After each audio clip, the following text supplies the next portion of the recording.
All right, welcome in everyone. It is Thursday, June 27th, 2024. We are here to cover live the first presidential debate between Joe Biden, current president, Donald Trump, former president. Mims, this is the first time this has happened in American history where we have two presidents who have ran before that are challenge each other again. I feel like we're watching Rocky 3 all over again, brother. What's going Yeah. on tonight? Are you ready to have some fun? Oh, yeah. I think that a lot of people are ready to see and anticipating what's going to be said, what might be seen. Um, it's going to be very interesting for sure. So yeah, I'm excited to kind of see what goes down in real time. Yeah, and I was blown away when I heard this debate was in June. I'm like, June? It's I early, didn't right? it's the earliest debate that's ever happened in modern American history. Usually it's not until September, October. Yeah, So right this after the is DNC convention. yeah, so this Yeah. is like not even a sanctioned presidential debate, but both of the campaigns agreed on it. So we get to get entertained in June. So what I want to do tonight is we're kind of getting ready for the debate to start. Is look at obviously we talk about the economy a lot and inflation. So let's look at some facts before we get into the debate, so we kind of know what the truth is before it even comes up. And we talk about this stuff all the time with inflation. So I've just gotten some charts to see. This is from Reuters. Okay, so you can see here, Trump takes office, inflation's about 2.5%. Right? It kinda goes up and down. When he leaves, it's at 1.4%, and then Biden takes office, and it just takes off like a rocket ship, and, the Biden's talking point right now is that inflation's coming down, which is true, but it also went to, record highs since the 1970s. Um, so Mims, maybe just kind of break it down of, like, what is inflation? Why is it hurting so many Americans today? Yeah, I mean, people are starting to wake up and realize and feel inflation. Before, this wasn't really a topic, but now people are more and more waking up and realizing what inflation is, how it affects them, and it's on their mind when it wasn't always on the people's mind. But the more that they print, the less value the dollars are in circulation. And so we're seeing inflation, and inflation has always been here, and they have been managing and manipulating it. But the whole point is that we should never have had a Federal Reserve in this country in the first place. We should be printing our own debt-free, interest-free notes. This was actually what the Revolutionary War was fought about. It wasn't about tea and taxes. It was about our ability to escape the bankers and the central banks and how they enslaved nations and people through debt and death and taxes, right? But this inflation is going to get worse because they're going to continue to print because they have to print because if they ever stop Right. printing, then we have a liquidity or credit crisis again, and the economy shuts down. So the more debt they create, the less value of dollars in circulation, and this is why we're seeing that with middle class being wiped out right now. It's because of inflation, this hidden tax, and everybody's feeling it and seeing it right now. No, 100%. And again, guys, like we're gonna really urge you to get past the Democrat versus Republican kind of thing where they try to pit us against each other and really look at what is affecting people's lives. And looking at all the polls are right now, by far the top two things are the economy and the border crisis. And I think crime is up there. So that's what people really care about. And again, as you guys are watching along with us, we're just here to have fun, whether you agree with us or not. Doesn't really matter to us. So feel free to drop some comments. We'd love to react to any questions, or as we're watching the debate, if you guys have a take or something, just put it in the comments and we'll put it up on the screen. Good to see Jesse checking in from Arizona. Um, Here's just another one that kind of shows the same thing. Again, you can see um, when Biden takes over, inflation's at 1.4%, goes up to 9.1. It's been dropping a little bit recently because of the interest rate hikes. Now, this one I think really tells the story because um, Biden and the Democrats like to point to the unemployment rate as to, oh, the economy is doing good because of the unemployment rate. Number one, they monkey with the numbers. The unemployment rate is at this point essentially, doesn't even matter because we're in a new economy. Like, I'm unemployed. you're unemployed, but we still make money. And with the gig economy, there's lots of people who are technically unemployed, but they're still making money in other ways. It's just the economy has shifted because people don't need to really have a job these days. And most jobs just can't even find people that can come to work on time and, are functional. So, I mean, you can just see here, Mems, the blue is the wage change. So I believe it was for the first time in American history that we saw this much of a wage change in the modern era. So, Trump takes over and it goes from 3% to almost 8% wage change. So people were actually making more money in that economy when Trump was president. And then you can see here at the very peak in 2020 is when the pandemic started. So that is obviously going to ruin the economy. So essentially, the pandemic slowed down the economy, made a lot of problems for Trump, which is, we won't get into the election 2020, but it obviously did not help him. And you can see when Biden takes over, the wage percentage drastically drops. And of course, he's going to point to the rise of going from horrible, right, to basically back to where it was when he took office. And you can see here this one shows the inflation as well, where it's at 1.9 when Trump leaves office, and then it shoots up after Biden's in office. So anything you want to point out with the wage change and just kind of how, I mean, the media and the Democrats keep saying, "Oh, this economy is great. This economy is great." But you talk to anyone on the street and they're like, "I'm struggling, man. I can barely make ends meet." Yeah, it's all a fugazi. It's not real. The Federal Reserve and they just create value from nothing, and they prop up the economy.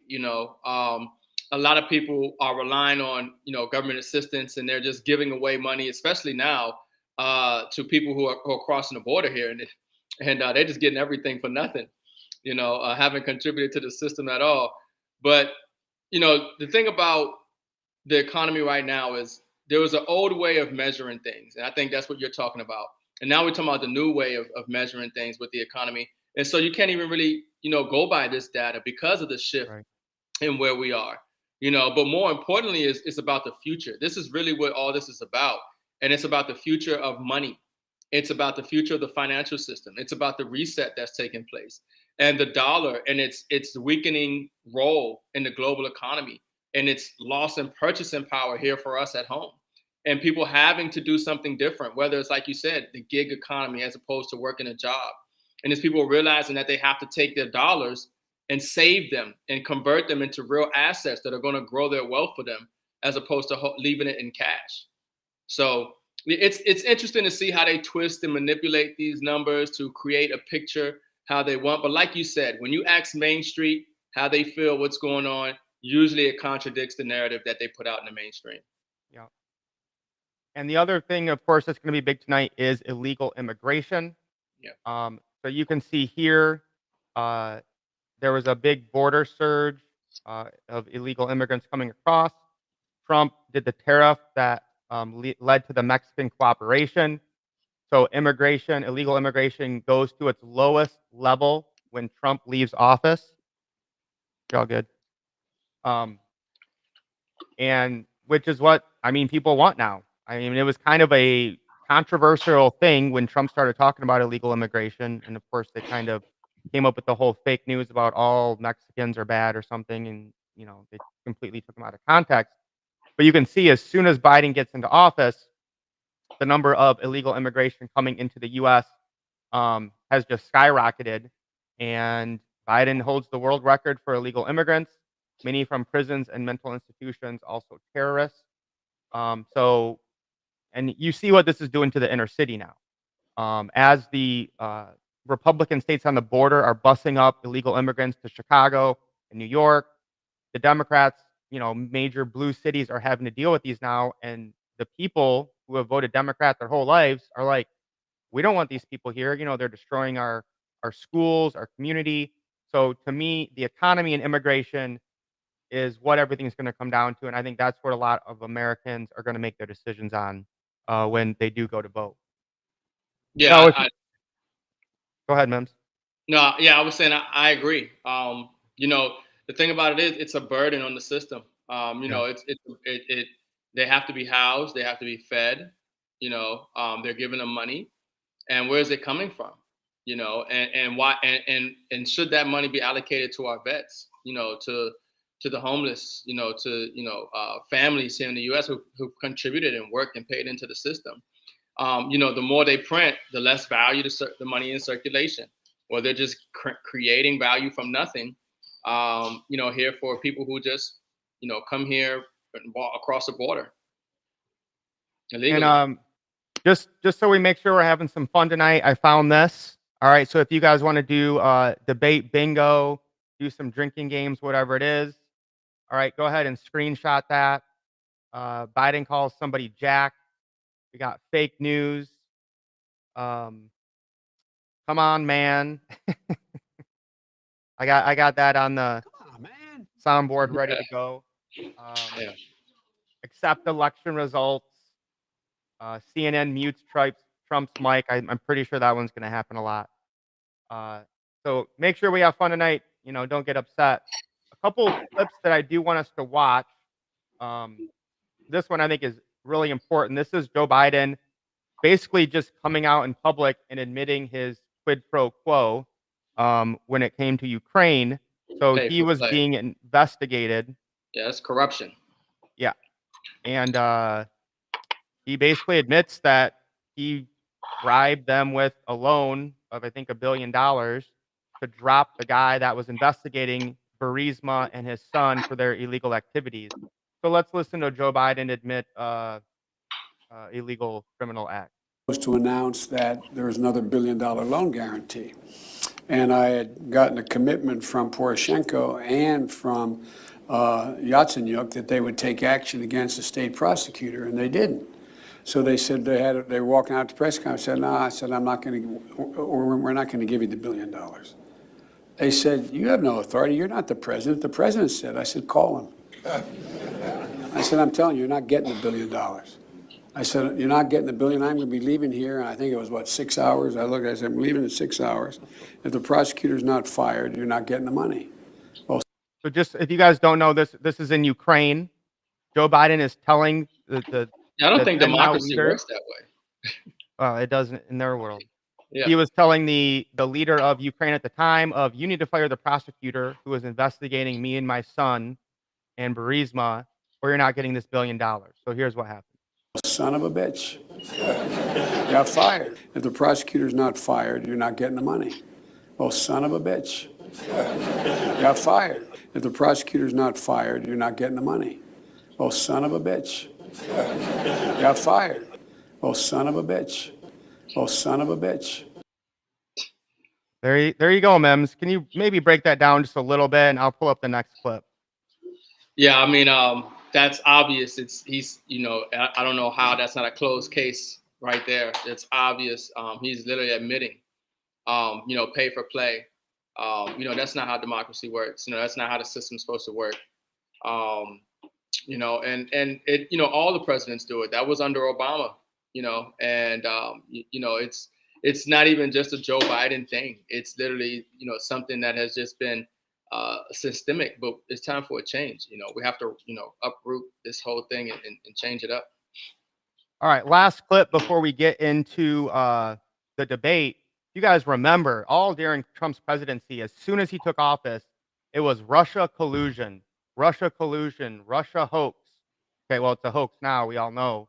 Okay, and John Durham did a report. It took him 4 years. This is a quick summary of it, and I still can't believe that we allowed this to happen in our country.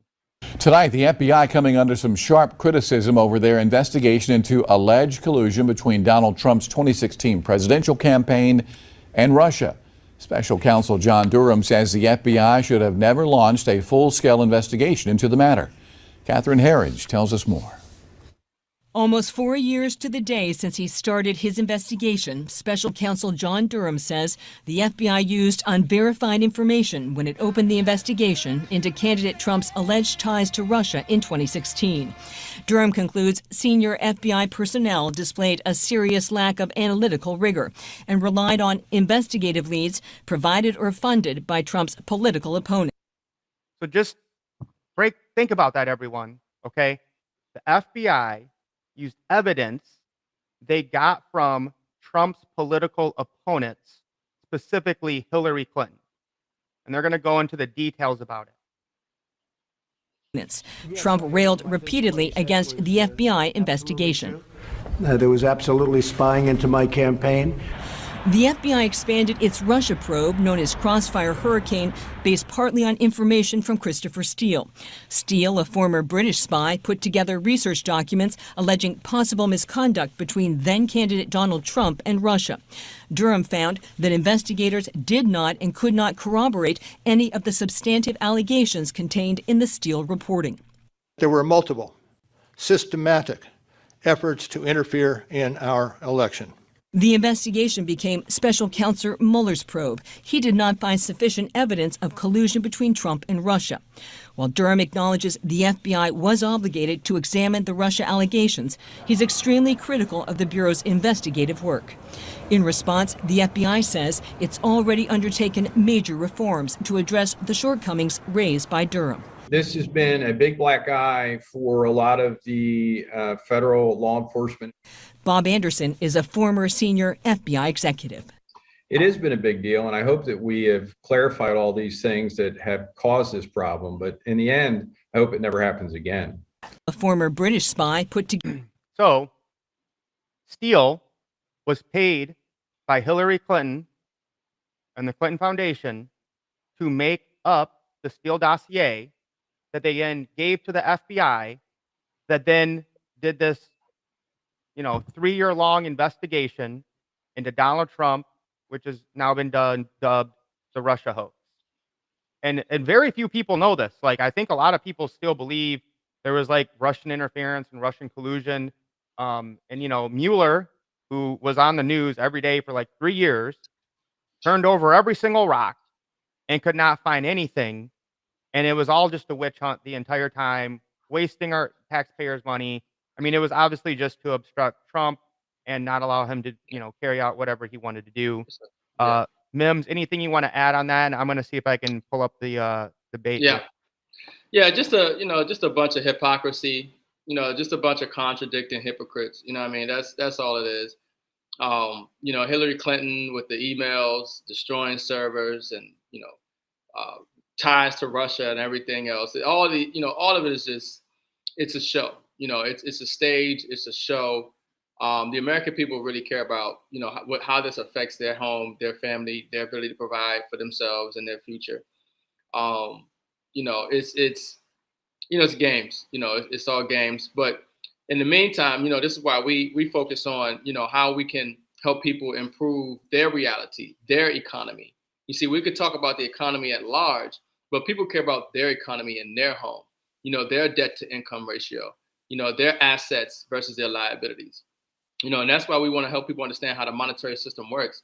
And understand that you have to take your paper money, the dollar, while it has value, right, and convert that, save that into real money, physical silver and gold, okay, so you can protect your wealth and grow it as we're seeing the continued decline of the U.S. dollar and its global dominance. I mean, we have Saudi Arabia no longer required to only take dollars for oil. That is huge. Because that is what has given the United States the unfair advantage globally, and it helps them export their inflation. The Federal Reserve export the inflation overseas. But now that countries and Saudi Arabia has joined BRICS, and they're using blockchain, okay, and these countries are buying more gold than they have in any time period in history. Banks like J.P. Morgan is sitting on over 800 million ounces of silver. Okay, this is about the future, and you have to prepare now for the future. And financially, you do that by taking your paper money and converting that to physical and digital assets. Amen, brother. All right.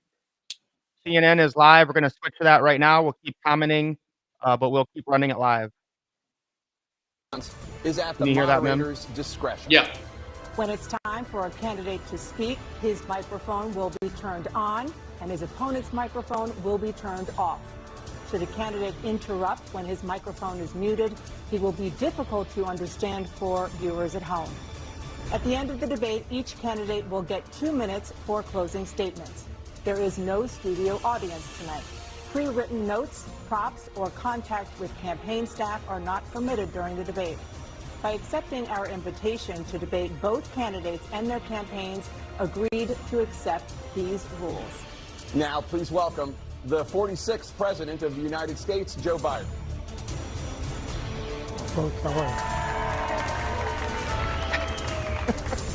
Like here, everywhere I go.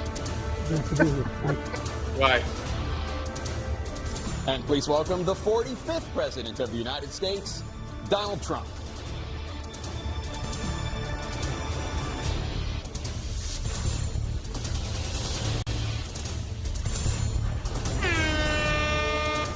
Gentlemen, thanks so much for being here. Let's begin the debate, and let's start with the issue that voters consistently say is their top concern, the economy.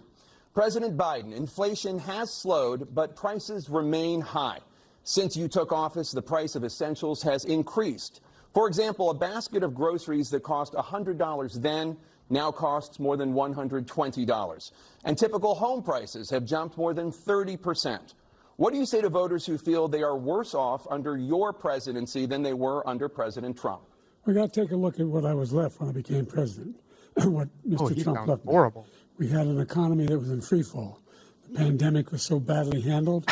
Many people were dying. All he said was, it's not that serious. Just inject a little bleach into your arm. You'll be all right. The economy collapsed. There were no jobs. He's repeating Unemployment rate fake rose to 15%. lies. Oh my God. It's terrible. And so what we had to do is try to put things back together again. And that's exactly what we began to do. We created 15,000 new jobs. We brought out the position where we have 800,000 new manufacturing jobs. But there's more to be done. There's more to be done. Working class people are still in trouble. I come from Scranton, Pennsylvania. I come of a household where the kitchen table, if the things weren't able to be met during the month, it was a problem. Price of eggs, the price of gas, the price of housing, the price of a whole range of things. That's why I'm working so hard to make sure I deal with those problems. And we're going to make sure that we reduce the price of housing. We're going to make sure we build 2 million new units. We're going to make sure we cap rents so corporate greed can't take over. The combination, what I was left with in corporate greed, is the reason why we're in this problem right now. In addition to that, we're in a situation where if you take a look at all that was done in his administration, he didn't do much at all. By the time he left, things were in chaos, literally chaos. And so we put things back together. We created, I said, those jobs. We make sure we had a situation where we brought down the price of prescription drugs, which is a major issue for many people, to $15 for an insulin shot as opposed to $400. No senior has to pay more than $200 for any drug, all the drugs they can include beginning next year. And the situation is and we're going to make that available to everybody, to all Americans. So we're working to bring down the price around the kitchen table, and that's what we're going to get done. Thank you. President Trump? We have the greatest economy in the history of our country. We have never done so well. Everybody was amazed by it. Other countries were copying us. We got hit with COVID, and when we did, we spent the money necessary so we wouldn't end up in a Great Depression, the likes of which we had in 1929. By the time we finished, so we did a great job. We got a lot of credit for the economy, a lot of credit for the military, and no wars, and so many other things. Everything was rocking good. But the thing we never got the credit for, and we should have, is getting us out of that COVID mess. He created mandates. That was a disaster for our country. But other than that, we had given them back a country where the stock market actually was higher than pre-COVID, and nobody thought that was even possible. The only jobs he created are for illegal immigrants and bounce-back jobs, a bounce-back from the COVID. He has not done a good job. He's done a poor job, and inflation's killing our country. It is absolutely killing us. Thank you. President Biden? Well, look, the greatest economy in the world, he's the only one who thinks that, I think. I don't know anybody else who thinks he had the greatest economy. Wrong. And, the fact of the matter is that we find ourselves in a situation where his economy, he rewarded the wealthy. He had the largest tax cut in American history, Wrong. $2 trillion. He raised a deficit larger than any president has in any one term. He's the only president other than Herbert Hoover who's lost more jobs than he had when he began, since Herbert Hoover. The idea that he did something that was significant in the military. You know, when he was president, they were still killing people in Afghanistan. He didn't do anything about that. When he was president, we were still found ourselves in a position where you had a notion that we were this safe country. The truth is, I'm the only president this century that doesn't have this decade, that doesn't have any troops dying anywhere in the world like he did. President Trump, I want to follow up if I can. Am I allowed to respond to him? Well, I'm going to ask you a follow-up. You can do whatever you want with the minute that we give you. I want to follow up. You want to impose a 10% tariff on all goods coming into the U.S. How will you ensure that that doesn't drive prices even higher? It's not going to drive them higher. It's just going to cause countries that have been ripping us off for years, like China and many others, in all fairness to China. It's going to just force them to pay us a lot of money, reduce our deficit tremendously, and give us a lot of power for other things. But he made a statement. The only thing he was right about is I gave you the largest tax cut in history. I also gave you the largest regulation cut in history. That's why we had all the jobs. And the jobs went down, and then they bounced back, and he's taking credit for bounce-back jobs. You can't do that. He also said he inherited 9% inflation. Now, he inherited almost no inflation, and it stayed that way for 14 months. And then it blew up under his leadership because they spent money like a bunch of people that didn't know what they were doing, and they don't know what they were doing. It was the worst, probably the worst administration in history. There's never been. And as far as Afghanistan is concerned, I was getting out of Afghanistan, but we were getting out with dignity, with strength, with power. He got out. It was the most embarrassing day in the history of our country's life.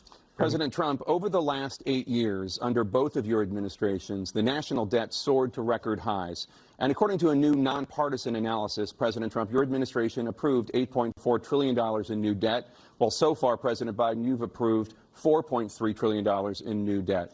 So, former President Trump, many of the tax cuts that you signed into law are set to expire next year. You want to extend them and go even further, you say.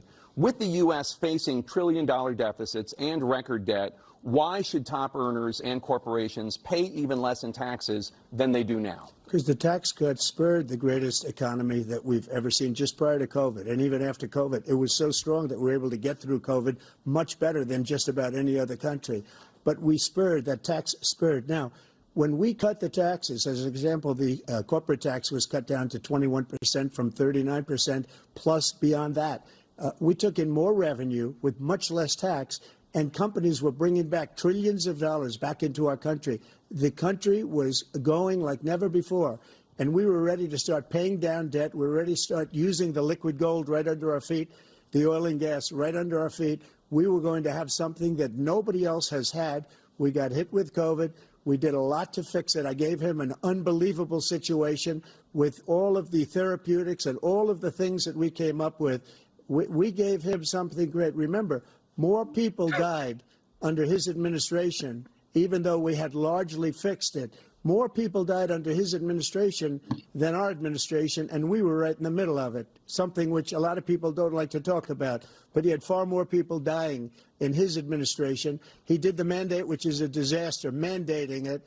The vaccine went out. He did a mandate on the vaccine, which is the thing that people most objected to about the vaccine. And he did a very poor job, just a very poor job.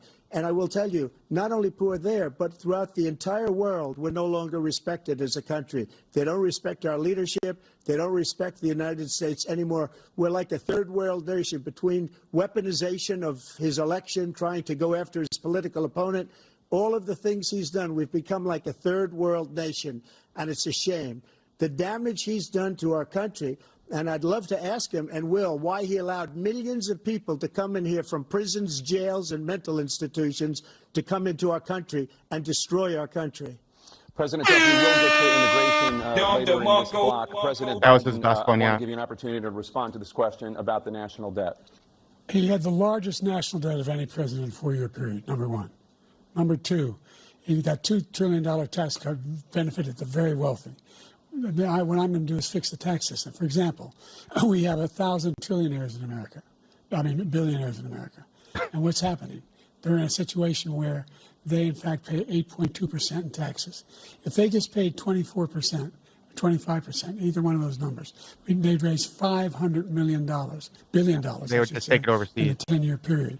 We'd be able to wipe out his debt. We'd be able to help make sure that all those things we need to do, child care, elder care, making sure that we continue to strengthen our healthcare system, making sure that we're able to make every single solitary person eligible for what I've been able to do with the COVID, with dealing with everything we have to do with.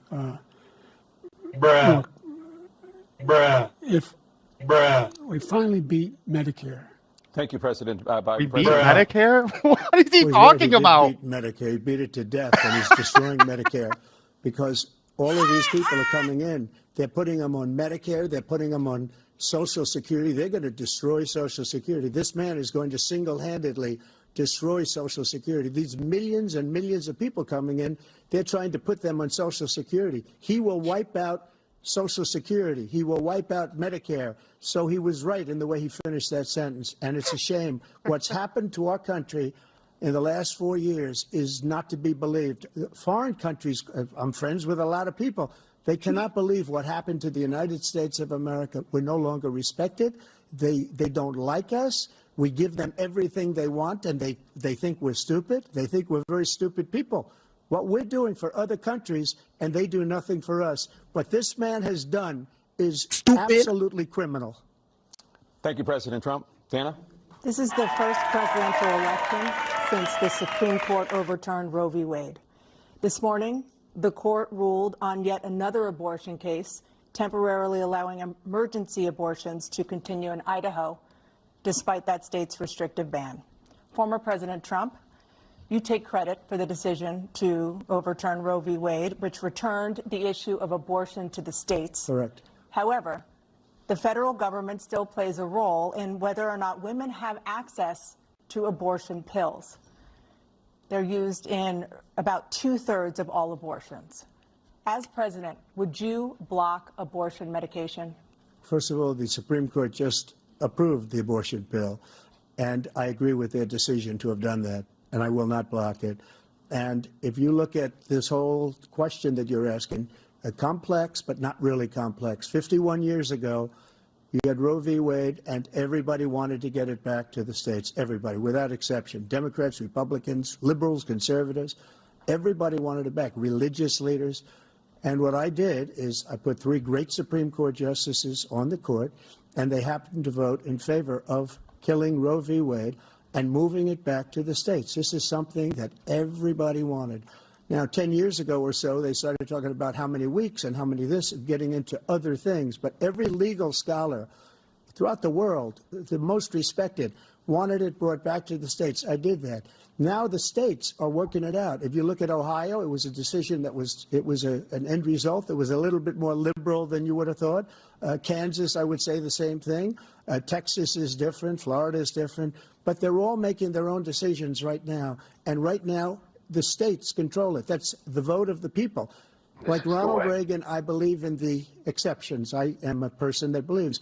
And frankly, I think it's important to believe in the exceptions. Some people, you have to follow your heart. Some people don't believe in that. But I believe in the exceptions for rape, incest, and the life of the mother. I think it's very important. Some people don't. Follow your heart. But you have to get elected also. And because that has to do with other things. You got to get elected. The problem they have is they're radical because they will take the life of a child in the 8th month, the 9th month, and even after birth. After birth, if you look at the former governor of Virginia, he was willing to do this. He said, we'll put the baby aside and we'll determine what we do with the baby, meaning we'll kill the baby. What happened is we brought it back to the states, and the country is now coming together on this issue. It's been a great thing. Thank you. President Biden? It's been a terrible thing, what you've done. The fact is that the vast majority of constitutional scholars supported Roe when it was decided, supported Roe.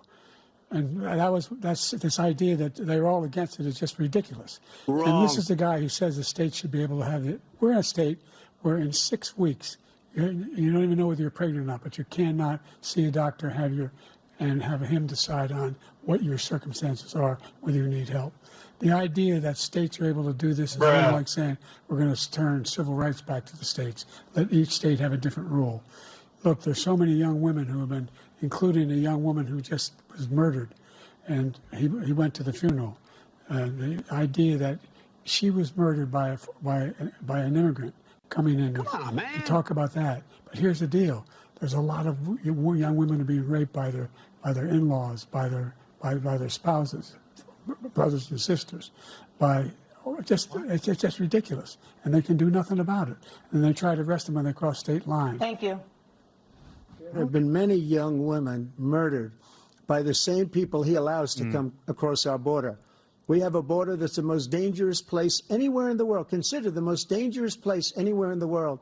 And he opened it up, and these killers are coming into our country, and they are raping and killing women. And it's a terrible thing. As far as the abortion is concerned, it is now back with the states. The states are voting. In many cases, it's frankly a very liberal decision. In many cases, it's the opposite. But they're voting, and it's bringing it back to the vote of the people, which is what everybody wanted, including the founders, if they knew about this issue, which, frankly, they didn't. But they would have. Everybody wanted it brought back. Ronald Reagan wanted it brought back. He wasn't able to get it. Everybody wanted it brought back, and many presidents had tried to get it back. I was the one to do it. And again, this gives it the vote of the people, and that's where they wanted it. Every legal scholar wanted it that way. Staying on the topic of abortion, President Biden, 7 states, I'll let you do that. This is the same topic. 7 states have no legal restrictions on how far into a pregnancy a woman can obtain an abortion. Do you support any legal limits on how late a woman should be able to terminate a pregnancy? I supported Roe v. Wade, which had 3 trimesters. The first time is between the woman and the doctor. Second time is between the doctor and an extreme situation. The third time is between the doctor, between the woman and the state. The idea that the politicians, that the founders wanted the politicians to be the ones making decisions about women's health is ridiculous. That's the last. No politician should be making that decision. A doctor should be making those decisions. That's how it should be run. That's what you're going to do. And if I'm elected, I'm going to restore Roe v. Wade. So that means he can take the life of the baby in the 9th month and even after birth, because some states, Democrat run, take it after birth. Again, the former governor of Virginia, put the baby down, then we decide what to do with it. So he's willing to, as we say, rip the baby out of the womb in the 9th month and kill the baby. Nobody wants that to happen, Democrat or Republican. Nobody wants it to happen. That is simply not true. The Roe v. Wade does not provide for that. That's not the circumstance. Only if a woman's life is in danger, she's going to die. That's the only circumstance in which that can happen. But we are not for late-term abortion, period. Period, period. Under Roe v. Wade, you have late-term abortion. You can do whatever you want, depending on the state. You can do whatever you want. We don't think that's a good thing. We think it's a radical thing. We think the Democrats are the radicals, not the Republicans. For 51 years, that was the law. 51 years, constitutional scholarship said it was the right way to go. 51 years, and it was taken away because this guy put very conservative members on the Supreme Court. He takes credit for taking it away. What's he going to do? What's he going to do, in fact, if the MAGA Republicans, he gets elected, and the MAGA Republicans control the Congress, and they pass a universal ban on abortion, period, across the board at 6 weeks or 7 or 8 or 10 weeks, something very, very conservative. Is he going to sign that bill? I'll veto it. He'll sign it. Thank you. Let's turn now to the issue of immigration and border security. President Biden, a record number of migrants have illegally crossed the southern border on your watch. Overwhelming border states and overburdening cities such as New York and Chicago, and in some cases causing real safety and security concerns. Given that, why should voters trust you to solve this crisis? Because we worked very hard to get a bipartisan agreement that not only changed all of that, it made sure that we are in a situation where you had no circumstance where they could come across the border with the number of border police there are now. We significantly increased the number of asylum officers, significantly. By the way, the Border Patrol endorsed my position. In addition to that, we found ourselves in a situation where when he was president, he was separating babies from their mothers, putting them in cages, making sure that was Obama, bro. Separated. That's not the right way to go. What I've done since I've changed the law, what's happened? I've changed it in a way that now you're in a situation where There are 40% fewer people coming across the border illegally. That's better than when he left office. And I'm going to continue to move until we get the total ban. Just flat out lying. On the total initiative relative to what we can do with more Border Patrol and more asylum officers. President Trump? I really don't know what he said at the end of that sentence. I don't think he knows what he said either. Look, we had the safest border in the history of our country. The border, all he had to do was leave it. All he had to do was leave it. He decided to open up our border, open up our country to people that are from prisons, people that are from mental institutions, insane asylum, terrorists. We have the largest number of terrorists coming into our country right now, all terrorists, all over the world, not just in South America, all over the world. They come from the Middle East, everywhere. All over the world, they're pouring in. And this guy just left it open. And he didn't need legislation because I didn't have legislation. I said, close the border. We had the safest border in history. In that final couple of months of my presidency, we had, according to Border Patrol, who is great, and by the way, who endorsed me for president, but I won't say that, but they endorsed me for president. Brandon, just speak to him. But look, we had the safest border in history. Now we have the worst border in history. There's never been anything like it. And people are dying all over the place, including the people that are coming up in caravans. Thank you, President Trump. President Biden? The only terrorist who's done anything crossing the border is one who came along and killed three, under his administration, killed an Al-Qaeda person in his administration, killed three American soldiers. That's the only terrorist that's there. I'm not saying that no terrorist ever got through, but the idea they're emptying their prisons, we're welcoming these people, that's simply not true. There's no data to support what he said. Once again, he's exaggerating, he's lying. President Trump, staying on the topic of immigration, you've said that you're going to carry out, quote, the largest domestic deportation operation in American history, unquote. Does that mean that you will deport every undocumented immigrant in America, including those who have jobs, including those whose spouses are citizens, and including those who have lived here for decades? And if so, how will you do it? Just 1 second. He said we killed three people. The people we killed are al-Baghdadi and Soleimani, the two greatest terrorists, biggest terrorists anywhere in the world, and it had a huge impact on everything, not just border, on everything. He's the one that killed people with the bad water, including hundreds of thousands of people dying, and also killing our citizens when they come in. We are living right now in a rat's nest. They're killing our people in New York, in California, in every state in the union, because we don't have borders anymore. Every state is now a border. And because of his ridiculous, insane, and very stupid policies, people are coming in and they're killing our citizens at a level that we've never seen. We call it migrant crime. I call it Biden migrant crime. They're killing our citizens at a level that we've never seen before. And you're reading it like these three incredible young girls over the last few days. One of them, I just spoke to the mother, and he just had the funeral for this girl, 12 years old. This is horrible what's taken place. What's taken place in our country, we're literally an uncivilized country now. He doesn't want it to be. He just doesn't know. He opened the borders. Nobody's ever seen anything like. And we have to get a lot of these people out, and we have to get them out fast because they're going to destroy our country. Just take a look at where they're living. They're living in luxury hotels in New York City and other places. Our veterans are on the street. They're dying because he doesn't care about our veterans. He doesn't care. He doesn't like the military at all, and he doesn't care about our veterans. Nobody been worse. I had the highest approval rating for veterans taking care of the VA. He has the worst. He's gotten rid of all the things that I approved, choice that I got through Congress, all of the different things I approved, they abandoned. We had by far the highest, and now it's down in less than half because he's done all these great things that we did. And I think he did it just because I approved it, which is crazy. But he has killed so many people at our border by allowing all of these people to come in. And it's a very sad day in America. President Biden, you have the mic. Every single thing he said is a lie. Every single one. For example, veterans are a hell of a lot better off since I passed the PACT Act. 1 million of them now have insurance, and their families have it. Their families have it because what happened, whether it was Agent Orange or burn pits, they're all being covered now. And he opposed, his group opposed that. We're also in a situation where we have great respect for veterans. My son spent a year in Iraq, living right next to one of those burn pits, came back with stage 4 glioblastoma. I was recently in France for D-Day, and I spoke all about those heroes that died. I went to the World War II cemetery, World War I cemetery he refused to go to. He was standing with his 4-star general, and he told me, he said, I don't want to go in there because they're a bunch of losers and suckers. My son was not a loser, was not a sucker. You're the sucker. You're the loser. President Trump? First of all, that was a made-up quote, suckers and losers. They made it up. It was in a third-rate magazine that's failing, like many of these magazines. He made that up. He put it in commercials. We've notified him.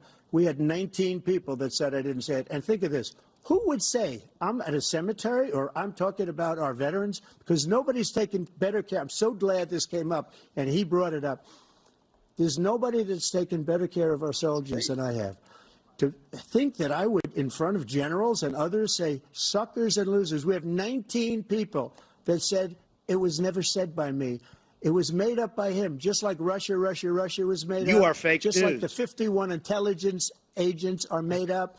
Just like the new thing with the 16 economists are talking, it's the same thing. 51 intelligence agents said that the laptop was Russia disinformation. It wasn't. That came from his son, Hunter.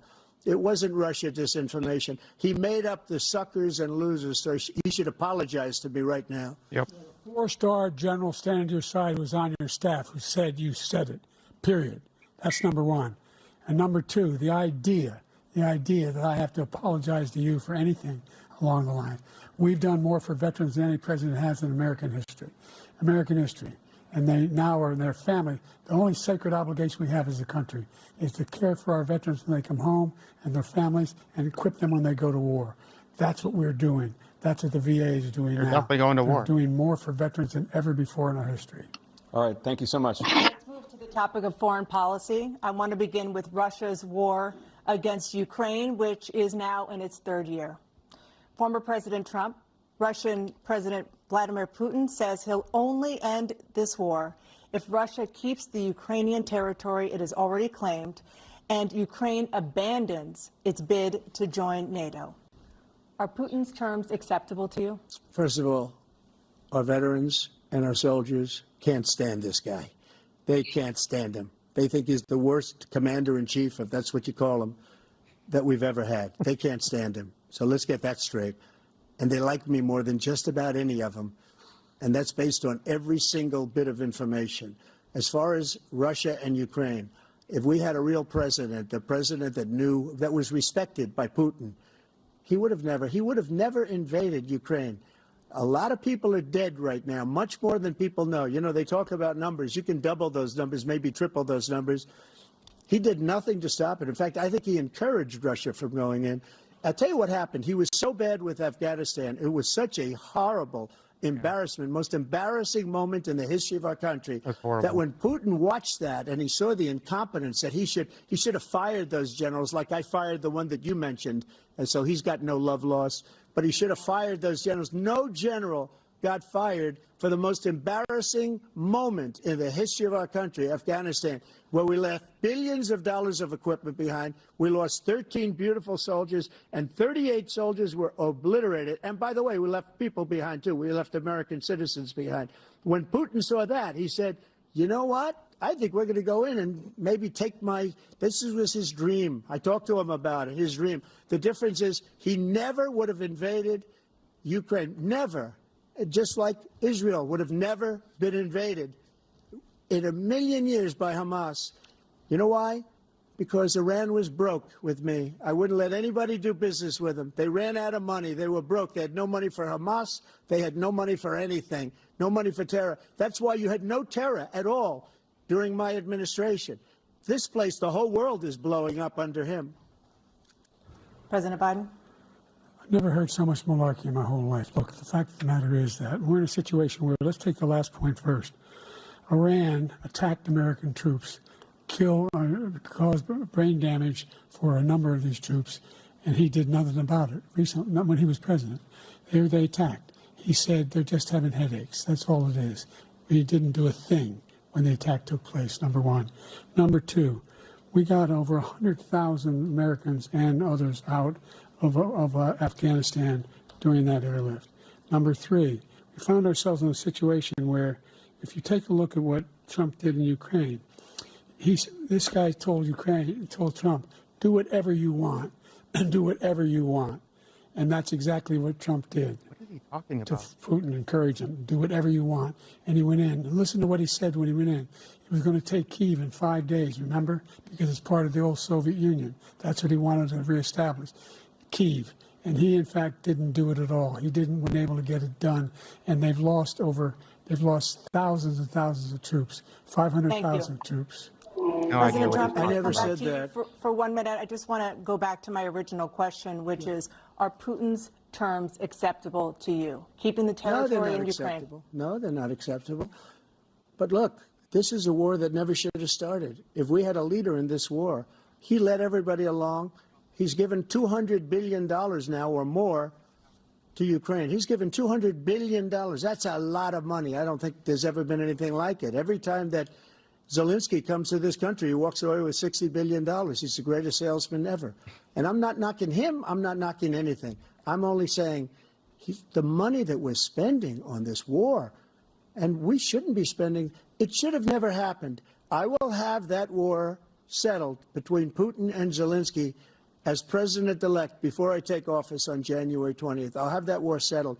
People being killed so needlessly, so stupidly, and I will get it settled, and I'll get it settled fast before I take office. President Biden, you have a minute. The fact is that Putin is a war criminal. He's killed thousands and thousands of people. And he has made one thing clear. He wants to reestablish what was part of the Soviet Empire, not just a piece. He wants all of Ukraine. That's what he wants. And then do you think he'll stop there? Do you think he'll stop when if he takes Ukraine? What do you think happens to Poland? What do you think of Belarus? What do you think happens to those NATO countries? And so if you want a war, you ought to find out what he's going to do, because if in fact he does what he says and walks away, by the way, all that money we give Ukraine are from weapons we make here in the United States. We give them the weapons, not the money at this point. And our NATO allies have produced as much funding for Ukraine as we have. That's why we're strong. Thank you. Moving on to the Middle East.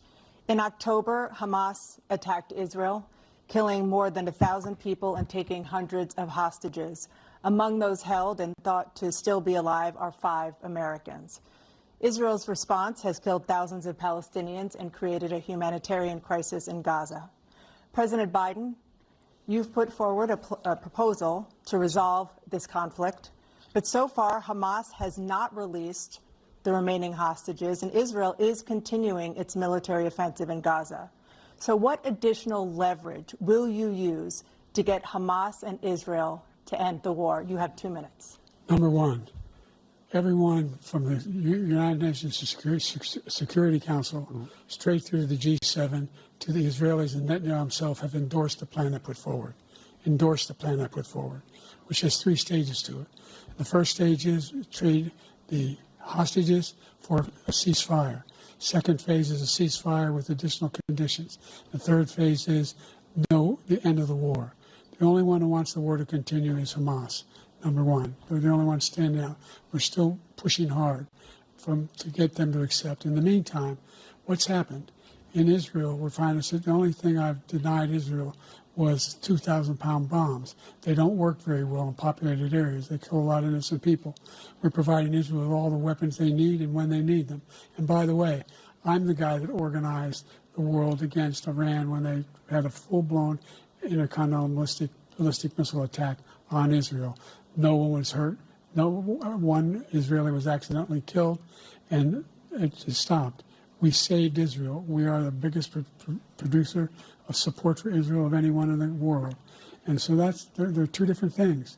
Hamas cannot be allowed to be continued. We continue to send our experts and our intelligence people as to how they can get Hamas like we did bin Laden. You don't have to do it. And by the way, they've been greatly weakened, Hamas, greatly weakened, and they should be. They should be eliminated. But you've got to be careful for using certain weapons among population centers. Just going back to Ukraine for 1 second. We have an ocean separating us.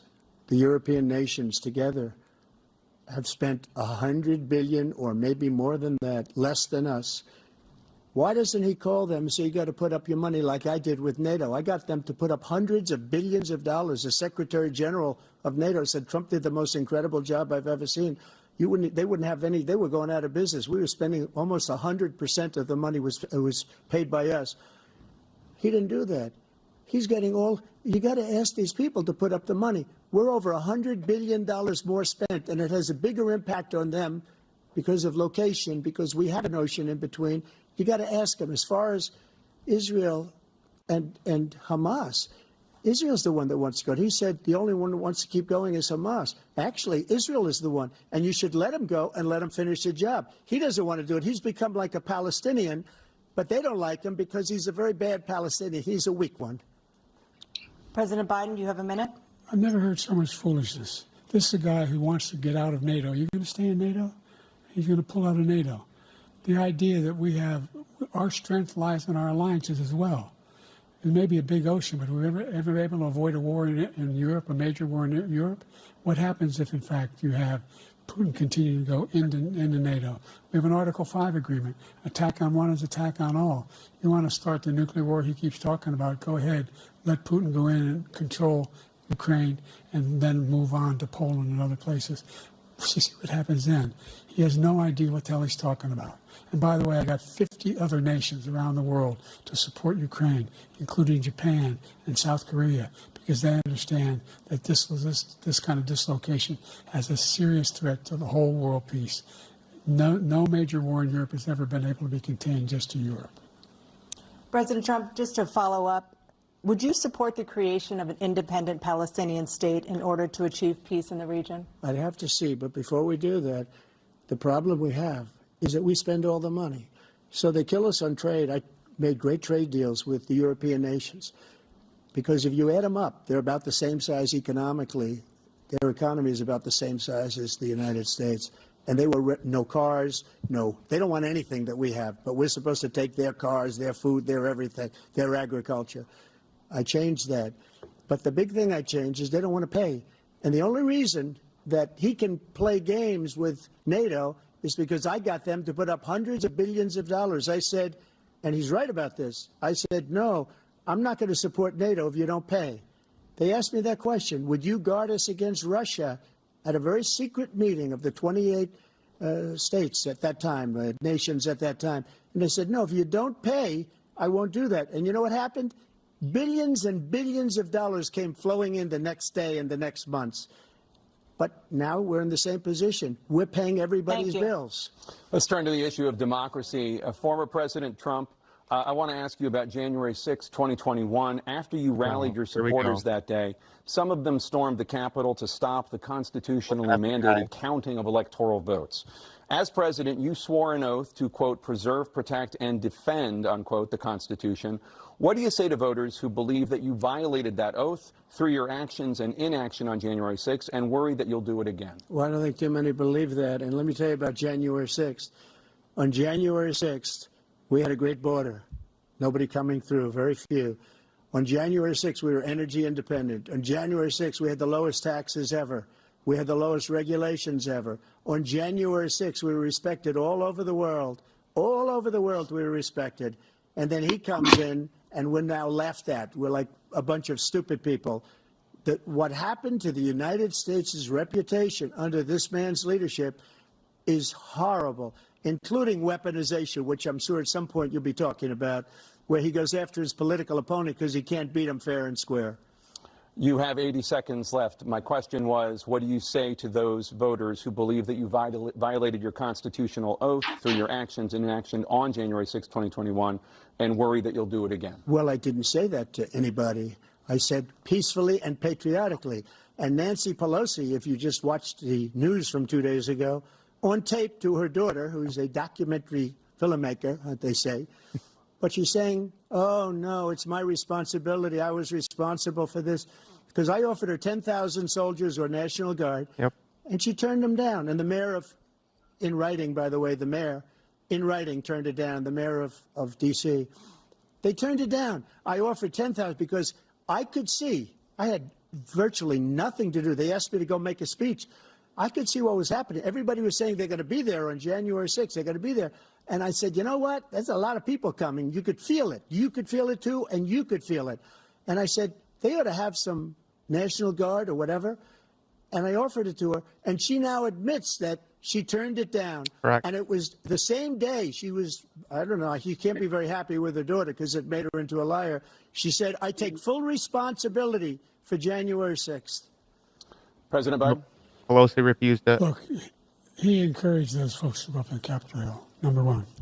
I sat in that dining room off the Oval Office. He sat there for 3 hours. 3 hours watching, begging, being begged by his vice president and a number of his colleagues on the Republican side as well to do something, to call for a stop, to end it. Instead, they talked about these people being patriots and great patrons of America. In fact, he says he'll now forgive them for what they've done. They've been convicted. He says he wants to commute their sentences and say that no. He went to every single court in the nation. I don't know how many cases, scores of cases, including the Supreme Court, and they said, no, this guy is responsible for doing what was done. He didn't do a damn thing, and these people should be in jail, and they should be the ones who are being held accountable. And he wants to let them all out, and now he says if he loses again, such a whiner that he is, that it could be a bloodbath. Thank you, President Biden. President Trump? What they've done to some people that are so innocent, you ought to be ashamed of yourself. What you have done, how you've destroyed the lives of so many people. When they ripped down Portland, when they ripped down many other cities, you go to Minnesota, Minneapolis, what they've done there with the fires all over the city. If I didn't bring in the National Guard, that city would have been destroyed. When you look at all of they took over big chunks of Seattle. I was all set to bring in the National Guard. They heard that. They saw them coming, and they left immediately. What he said about this whole subject is so off. Peacefully patriotic. One other thing. The Unselect Committee, which is basically two horrible Republicans that are all gone now out of office, and Democrats, all Democrats, they destroyed and deleted all of the information they found because they found out we were right. We were right. And they deleted and destroyed all of the information. They should go to jail for that. If a Republican did that, they'd go to jail. Thank you, President Trump. President Biden, right. I'll give you a minute. The only person on this stage is a convicted felon is the man I'm looking at right now. And the fact of the matter is, what he's telling you is simply not true. The fact is that there was no effort on his part to stop what was going on up in Capitol Hill. And every one of those who were convicted, turned over desks, turned them over statues. The idea that those people are patriots? Come on. Not what he's saying, you idiot. The two debates we had, first time around. Come on, man. I said, will you denounce the Proud Boys? He said, no, I'll tell them to stand by.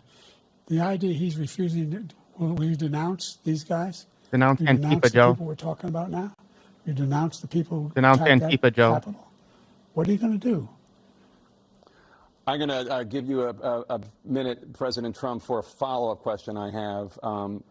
After a jury convicted you of 34 felonies last month, you said if reelected, you would, quote, have every right to go after, unquote, your political opponents. You just talked about members of the Select Committee on January 6th going to jail. Your main political opponent is standing on stage with you tonight. Can you clarify exactly what it means about you feeling you have every right to go after your political opponents? Well, I said my retribution is going to be success. We're going to make this country successful again, because right now it's a failing nation. My retribution is going to be success. But when he talks about a convicted felon, his son is a convicted felon at a very high level. His son is convicted, going to be convicted probably numerous other times. Should have been convicted before, but his Justice Department let the statute of limitations lapse on the most important things. But he could be a convicted felon as soon as he gets out of office. Joe could be a convicted felon with all of the things that he's done. He's done horrible things. All of the death caused at the border, telling the Ukrainian people that we're going to want $1 billion or you change the prosecutor. Otherwise, you're not getting $1 billion. If I ever said that, that's quid pro quo. That we're not going to do anything. We're not going to give you $1 billion unless you change your prosecutor having to do with the son. This man is a criminal. This man, you're lucky. You're lucky. I did nothing wrong. We'd have a system that was rigged and disgusting. I did nothing wrong. Thank you, President Trump. President Biden, Republic. you have said, I'm coming right to you, sir. You want to respond? Go ahead. I'll give you a minute to respond. The idea that I did anything wrong relative to what you're talking about is outrageous. It's simply a lie, number one. Number two, the idea that you have a right to seek retribution against any American just because you're president is wrong. That's not what he It's said. simply wrong. No president's ever spoken like that before. No president in our history has spoken like that before. Number three, the crimes that you are still charged with, and think of all the civil penalties you have. How many billions of dollars do you owe in civil penalties for? Yeah, that's for because you're using molesting a woman in lawfare. public, for doing a whole range of things, of having sex with a porn star on the night while your wife was pregnant. I mean, what are you talking about? You have the morals of an alley cat. Give your minute, sir. I didn't have sex with a porn star, number one. Number two, that was a case that was started and moved. They moved a high-ranking official, a DOJ, into the Manhattan DA's office to start that case. That case is going to be appealed and won. We had a very terrible judge, a horrible judge, Democrat. The prosecutor were all high-ranking Democrats, appointed people, and both the civil and the criminal. He basically went after his political opponent because he thought it was going to damage me. But when the public found out about these cases, because they understand it better than he does, he has no idea what these cases are. But when they found out about these cases, you know what they did? My poll numbers went up, way up. You know that because you're reporting it. And we took in more money in the last 2 weeks than we've ever taken in the history of any campaign. I don't think any campaign has ever taken. Hundreds of millions of dollars came pouring in because the public knows it's a scam, and it's a guy that's after his political opponent because he can't win fair and square. Thank you, President Trump. President Biden, you have said, quote, Donald Trump and his MAGA Republicans are determined to destroy American democracy. Do you believe that the tens of millions of Americans who are likely to vote for President Trump will be voting against American democracy? We are not a The democracy. more they know about what he's done, yes. The more they know about what he's done. And there's a lot more coming. He's got a lot of cases down the road coming around. He's got a whole range of issues he has to face. I don't know what the juries will do, but I do know he has a real problem. And so the fact that, could you ever think you heard any president say that I'm going to seek retribution? Do you ever hear any president say that I thought Hitler had some good ideas? What got me involved to run in the first place after my son had died, I decided in Iraq, because of Iraq, I said I wasn't going to run again until I saw what happened in Charlottesville, Virginia. People coming out of the woods carrying swastikas on torches, and singing the same anti-Semitic bile they sang when back in Germany. And the young woman got killed. I spoke to the mother, and they asked him. They said, "What do you think of those people? The ones who got killed, the one who tried to stop it, and the ones," he said, "I think they're fine people on both sides." He's still telling this lie. This has been debunked, bro. Whatever say. You are just a Nazis liar. coming out of fields carrying torches, singing the same anti-Semitic bile, carrying swastikas. You are fake news. We're fine people. This is a guy who says Hitler's done some good things. I'd like to know what they are. The good things Hitler's done, that's what he said. This guy has no sense of American democracy. President Trump. Jake, both of you know that story has been totally wiped out. Debunked. Because when you see the sentence, it said 100% exoneration on that story. He just keeps it going. He says he ran because of Charlottesville. He didn't run because of Charlottesville. He ran because it was his last chance. He's not equipped to be president. You know it, and I know it. It's ridiculous. We have a debate. We're trying to justify his presidency. His presidency, he's without question the worst president, the worst presidency in the history of our country. We shouldn't be having a debate about it. There's nothing to debate. He made up the Charlottesville story, and you'll see it's debunked all over the place. Every reasonable anchor has debunked it. And just the other day it came out where it was fully debunked. It's a nonsense story. He knows that, and he didn't run because of Charlottesville. He used that as an excuse to run. President Biden. And debunked. It happened. All you have to do is listen to what was said at the time. No, and the you're idea lying, that bro. Somehow that's the only reason I ran. I ran because I was worried a guy like this guy could get elected. If he thought they were good people coming out of that forest, carrying those woods, carrying those torches, then he didn't deserve to be president. Didn't deserve to be president at all. And the idea that he's talking about all this being fabricated, we saw with our own eyes. We saw what happened on January 6th. We saw the people breaking through the windows. We saw people occupying his own vice president. Look, there's a reason why 40 of his 44 top Who is Ray cabinet App? officers refused to endorse him this time. His vice president hasn't endorsed him this time. So why? Why? They know him well. They serve with him. Why are they not endorsing him? Thank you, President Biden. We're going to be right back with more from the CNN presidential debate. All right, M.I.M.S. So, let's see. First of all, CNN has actually been pretty good. Like, I got to give them credit. I mean, some of the questions were a little skewed, but I'm pretty impressed them handling it fairly. What's your take right now? I'm at a loss for words. Yeah, this is the greatest time to be alive ever in history. We're living and watching this in real time, and it's really sad that even if both of them are lying, the situation that we're in right now, that's our options.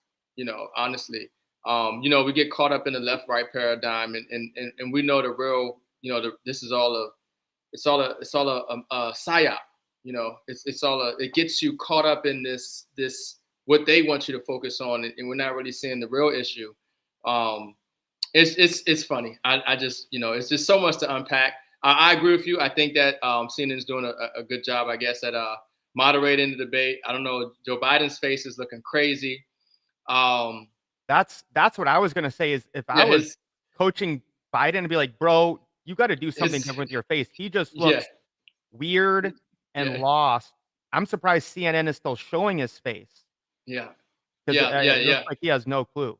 Yeah, he was making some crazy faces. The thing is we're talking about the next 4 years, and I just at Biden's current state, I just don't feel the next 4 years. I don't know where he is in 4 years. You know what I mean? It looks like he's in a decline. I think that people can agree with that. We should have a better option. Why is it that the Democrats doesn't have a better option than Biden, who can properly articulate and form ideas and make sense and be coherent? I mean, it's kind of hard to follow what he's saying, regardless whether we're talking about facts or lies. I mean, it's just not a good a presentation for the president of the United States that you can't articulate, comprehend. You're looking funny, making it's just all bad. It's just all bad. They gotta find somebody else. Yeah, I'm still amazes me they decided to run Biden again. But I thought, he came out totally weak. Just his voice inflection, like that, those first few sentences were just weak. He's probably fumbled words at least over 20 times. I lost track. Yeah. After the first so where is it minute. going to be in 2025, 2026, 2020? Come on now. And then, we just can't deny the facts that under Trump, we weren't in a war, in different places around the world. Under Trump, the economy was better. When you do compare these things, when you look at the situation now, it's bad. But, obviously this is it's just a big, it's a big show, man. When I look at this stuff and I think about, they say, oh, is it Trump or is it Biden? It's way before Trump and Biden. This was from, previous presidents. And this is from that we have a central bank that's really controlling the monetary system. It's not the presidents. The presidents don't really have power. It's the people around them. It's the central banks. We know who the real puppet masters are, but wow, it's just crazy to see. Look, forget all this, folks. Make sure you take care of you and your family and get some assets and be able to protect yourself and for what's to come. Go ahead, brother. Right. And you'd certainly face again in a second term. President Biden, while black unemployment dropped to a record low under your presidency, black families still earn far less than white families.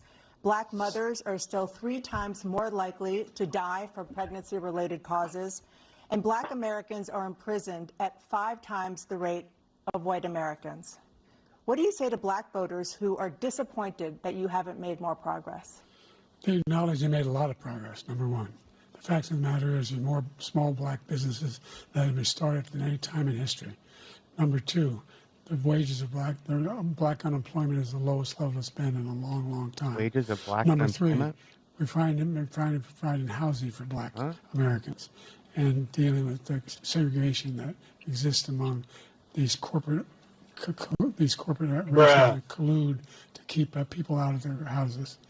And in addition to that, we find that the impact on the choice that Black families have to make relative to child care is incredibly difficult. When we did the first major piece of legislation in the past, I was able to reduce Black child care costs. I cut them in half. We got to make sure we provide for child care costs. We got to make sure, because when you provide those child care protections, you increase economic growth because more people can be in the job market. So there's more to be done, considerably more to be done. But we've done a great deal so far, and I'm not letting up, and they know it. You have child 49 seconds left. That's his What thing. do you say to Black voters who are disappointed with the progress so far? I say I don't blame them for being disappointed. Inflation is still hurting them badly. For example, I provided for the idea that any Black family, first-time home buyer, should get a $10,000 tax credit to be able to buy their first home so they can get started. I made sure that we're in a situation where all those Black families and those Black individuals who provided had to take out student loans that were ballooning, that if they were engaged in nursing, doctor, and anything having to do with volunteerism, if they paid their bills for 10 years on their student debt, all the rest was forgiven after 10 years. Millions have benefited from that. And we're going to do a whole lot more for Black families. Thank you, President Trump. And he caused the inflation. He's blaming inflation, and he's right, it's been very bad. He caused the inflation, and it's killing Black families and Hispanic families and just about everybody. It's killing people. They can't buy groceries anymore. They can't. You look at the cost of food where it's doubled and tripled and quadrupled. They can't live. They're not living anymore. He caused this inflation. I gave him a country with essentially no inflation. It was perfect. It was so good. All he had to do is leave it alone. He destroyed it with his Green New scam and all this money that's being thrown out the window. He caused inflation.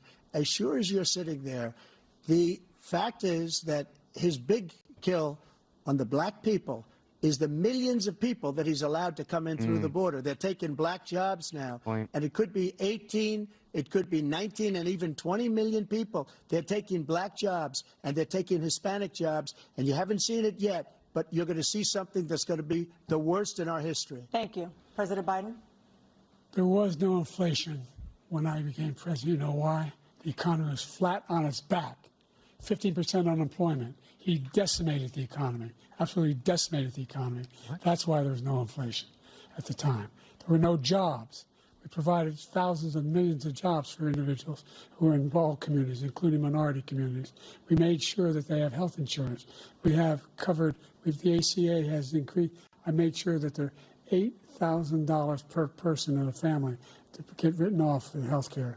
But this guy wants to eliminate that. They tried 50 times. He wants to get rid of the ACA again, and they're going to try again if they win. We find ourselves in a position where the idea that we're not doing any, we put more police on the street than any administration has. He wants to cut the cops. We're providing for equity and making sure people have a shot to make it. There's a lot going on, but in inflation, he caused it by his tremendous malfeasance in the way he handled the pandemic. Thank you. Another persistent challenge What is happened to the defund climate the crisis. police? 2023 was the hottest year in recorded history, and communities across the country are confronting the devastating effects of extreme heat, intensifying wildfires, stronger hurricanes, and rising sea levels. Former President Trump, you've vowed to end your opponent's climate initiatives, but will you take any action as president to slow the climate crisis? Well, let me just go back to what he said about the police, how close the police are to him. Almost every police group in the nation from every state is supporting Donald J. Trump. Almost every police group. And what he's done to the Black population is horrible, including the fact that for 10 years he called them super predators. We can't, in the 1990s, we can't forget that. Super predators was his name, and he called it to them for 10, and they've taken great offense at it, and now they see it happening. But when they see what I did for criminal justice reform and for the historically black colleges and universities where I funded them and got them all funded. Yep. And the opportunity zones with Tim, as you know, Tim Scott was incredible. He did a great job, great senator from South Carolina. He came to me with the idea, and it was a great idea. It's one of the most successful economic development acts ever in the country, opportunity zones. And the biggest beneficiary are blacks. And that's why we have the best numbers with them in maybe ever. They're saying ever. I read this morning where ever, the best numbers. He's lost much of the black population because he's done a horrible job for black people. He's also done a horrible job for Hispanics. But wait till you see these millions of people pouring into our country, and they're going to take the jobs, and it's already started, and you haven't seen anything yet. It's a disaster. You've 38 seconds left. President Trump, will you take any action as president to slow the climate crisis? So I want absolutely immaculate clean water, and I want absolutely clean air, and we had it. We had H2O. We had the best numbers ever, and we were using all forms of energy, all forms, everything. And yet, during my 4 years, I had the best environmental numbers ever. And my top environmental people gave me that statistic just before I walked on the stage, actually. I don't know where the hell he's been. The idea that anything he said is true. I've passed the most extensive climate change legislation in history.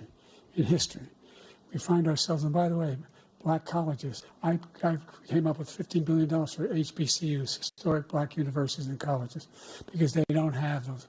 They don't have the kind of contributors that they have to build these laboratories and the like. Any black student is capable in college of doing any white student can do. They just don't have the money, but now they'll be able to get those jobs in high tech. We're in a situation where the idea that he is claiming to have done something that had the cleanest water, he hadn't done a damn thing with the environment. He pulled out of the Paris Peace Accord, Climate Accord. I immediately joined it because if we reach 1.5 degrees Celsius at any one point, there's no way back. The only existential threat to humanity is climate change, and he didn't do a damn thing about it. He must undo all that I've done.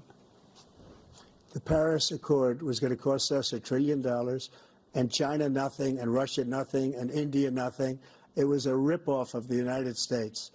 And I ended it because I didn't want to waste that money because they treat us horribly. We were the only ones. It was costing us money. Nobody else was paying into it. And it was a disaster. But everything that he said just now, I'll give you an example. I heard him say before insulin. I'm the one that got the insulin down for the seniors. I took care of the seniors. What he's doing is destroying all of our medical programs because the migrants coming in, they want everybody. And look, I have the biggest heart on the stage. I guarantee you that. And I want to take care of people. But we're destroying our country. They're taking over our schools, our hospitals, and they're going to be taking over Social Security. He is destroying Social Security, Medicare, and Medicaid. The idea is that we, in fact, we were the only ones of consequence who were not members of the Paris Accord. How can we do anything if we're not able to, the United States can't get its under control? One of the largest polluters in the world, number one. We're making significant progress. By 2035, we will have cut pollution in half. We have made significant progress, and we're continuing to make progress. We set up a climate corps for thousands of young people will learn how to deal with climate, just like the Peace Corps. And we're moving in directions that are going to significantly change the elements of cause of pollution. But the idea that he claims that he has the biggest heart up here and he's really concerned about pollution and about climate, I've not seen any indication of that. And by the way, with regard to prescription drugs, one company agreed that they would reduce the price to $35, which I was calling for, one, voluntarily. I made sure every company in the world, every pharmaceutical company, cannot have to pay. Thank you. And by the way, so every day, millions of Americans struggle just to make ends meet. For many older Americans, Social Security provides a critical lifeline. President Biden, if nothing is done to Social Security, seniors will see their benefits cut in just over 10 years. Will you name tonight one specific step that you're willing to take to keep Social Security solvent? yes, make the very wealthy begin to pay their fair share. Right now, everybody making under $170,000 pays 6% of their income, of their paycheck, every single time they get a paycheck from the time the first one they get when they're 18 years old. The idea that they're going to, I've been proposing that everybody, the millionaires pay 1%. So no one I would not raise the cost of Social Security for anybody under $400,000. After that, I began to make the wealthy begin to pay their fair share by increasing from 1% beyond to be able to guarantee the program for life. So you still have 82 seconds left. Are there any other measures that you think that would be able to help keep Social Security solvent, or is that one enough? Well, no, that one enough will keep it solvent, but the biggest thing will do it if we defeat this man, because he wants to get rid of Social Security. He thinks there's plenty to cut in Social Security. He's wanting to cut Social Security and Medicare, both times. And and if you look at the program put forward by the House Republican caucus that I believe supports, is in fact want to cut it as well. The idea that we don't need to protect our seniors is ridiculous. And by the way, the American public has greater health care coverage today than ever before. And on the ACA, as I said, you're in a circumstance where 400,000 people, 40 million people would not have insurance because they have a pre-existing condition. Only thing that allows them to have that insurance is the fact that they, in fact, are part of the ACA. And by the way, the other thing is, we're in a situation where I talk about education for black communities. I've raised the amount of money for Pell Grants by another $8,000. So anybody making under $70,000 a year is going to be able to get $15,000 toward their tuition. He just doesn't know what he's talking about. Thank you, President Biden. That was a bad answer. So I've dealt with politicians all my life. I've been on this side of the equation for the last 8 years. I've never seen anybody lie like this guy. He lies. I've never seen it. He can look you in the face. About so many other things, too. And we mentioned the laptop. We mentioned Russia, Ukraine. Everything he does is a lie. It's misinformation and disinformation. The losers and suckers story that he made up is a total lie on the military. It's a disgrace. But Social Security, he's destroying it, because millions of people are pouring into our country, and they're putting them onto Social Security. They're putting them onto Medicare, Medicaid. They're putting them in our hospitals. They're taking the place of our citizens. What they're doing to the VA, to our veterans, is unbelievable. Our veterans are living in the street, and these people are living in luxury hotels. He doesn't know what he's doing, and it's really coming back. I've never seen such anger in our country before. President Biden? The idea that veterans are not being taken care of, I told you before. And by the way, when I said suckers and losers, he acknowledged after that he fired that general. That general got fired because he's the one that acknowledged that that's what he said. He was the one standing with Trump when he said it, number one. Number two, the idea that we're going to be in a situation where all these millions and millions, the way he talks about it, illegal aliens are coming into the country and taking away our jobs. There's a reason why we have the fastest growing economy in the world, the reason why we have the most successful economy in the world. We're doing better than any other nation in the world. And by the way, those 15 Nobel laureates he talked about being phony, those 15 Nobel laureates, economists, they all said that if Trump is reelected, we're likely to have a recession, and inflation is going to increasingly go up. And by the way, worst president in history, 159 presidential scholars voted him the worst president in the history of the United States of America. President Biden, thank you so much. Let's turn to the cost of child care, which many American families struggle to afford. President Trump, both you and President Biden have tried to address this issue, but the average cost of child care in this country has risen to more than $11,000 a year per child. For many families, the cost of child care for 2 children is more than their rent.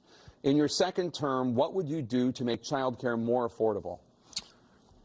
Just to go back, the general got fired because he was no good.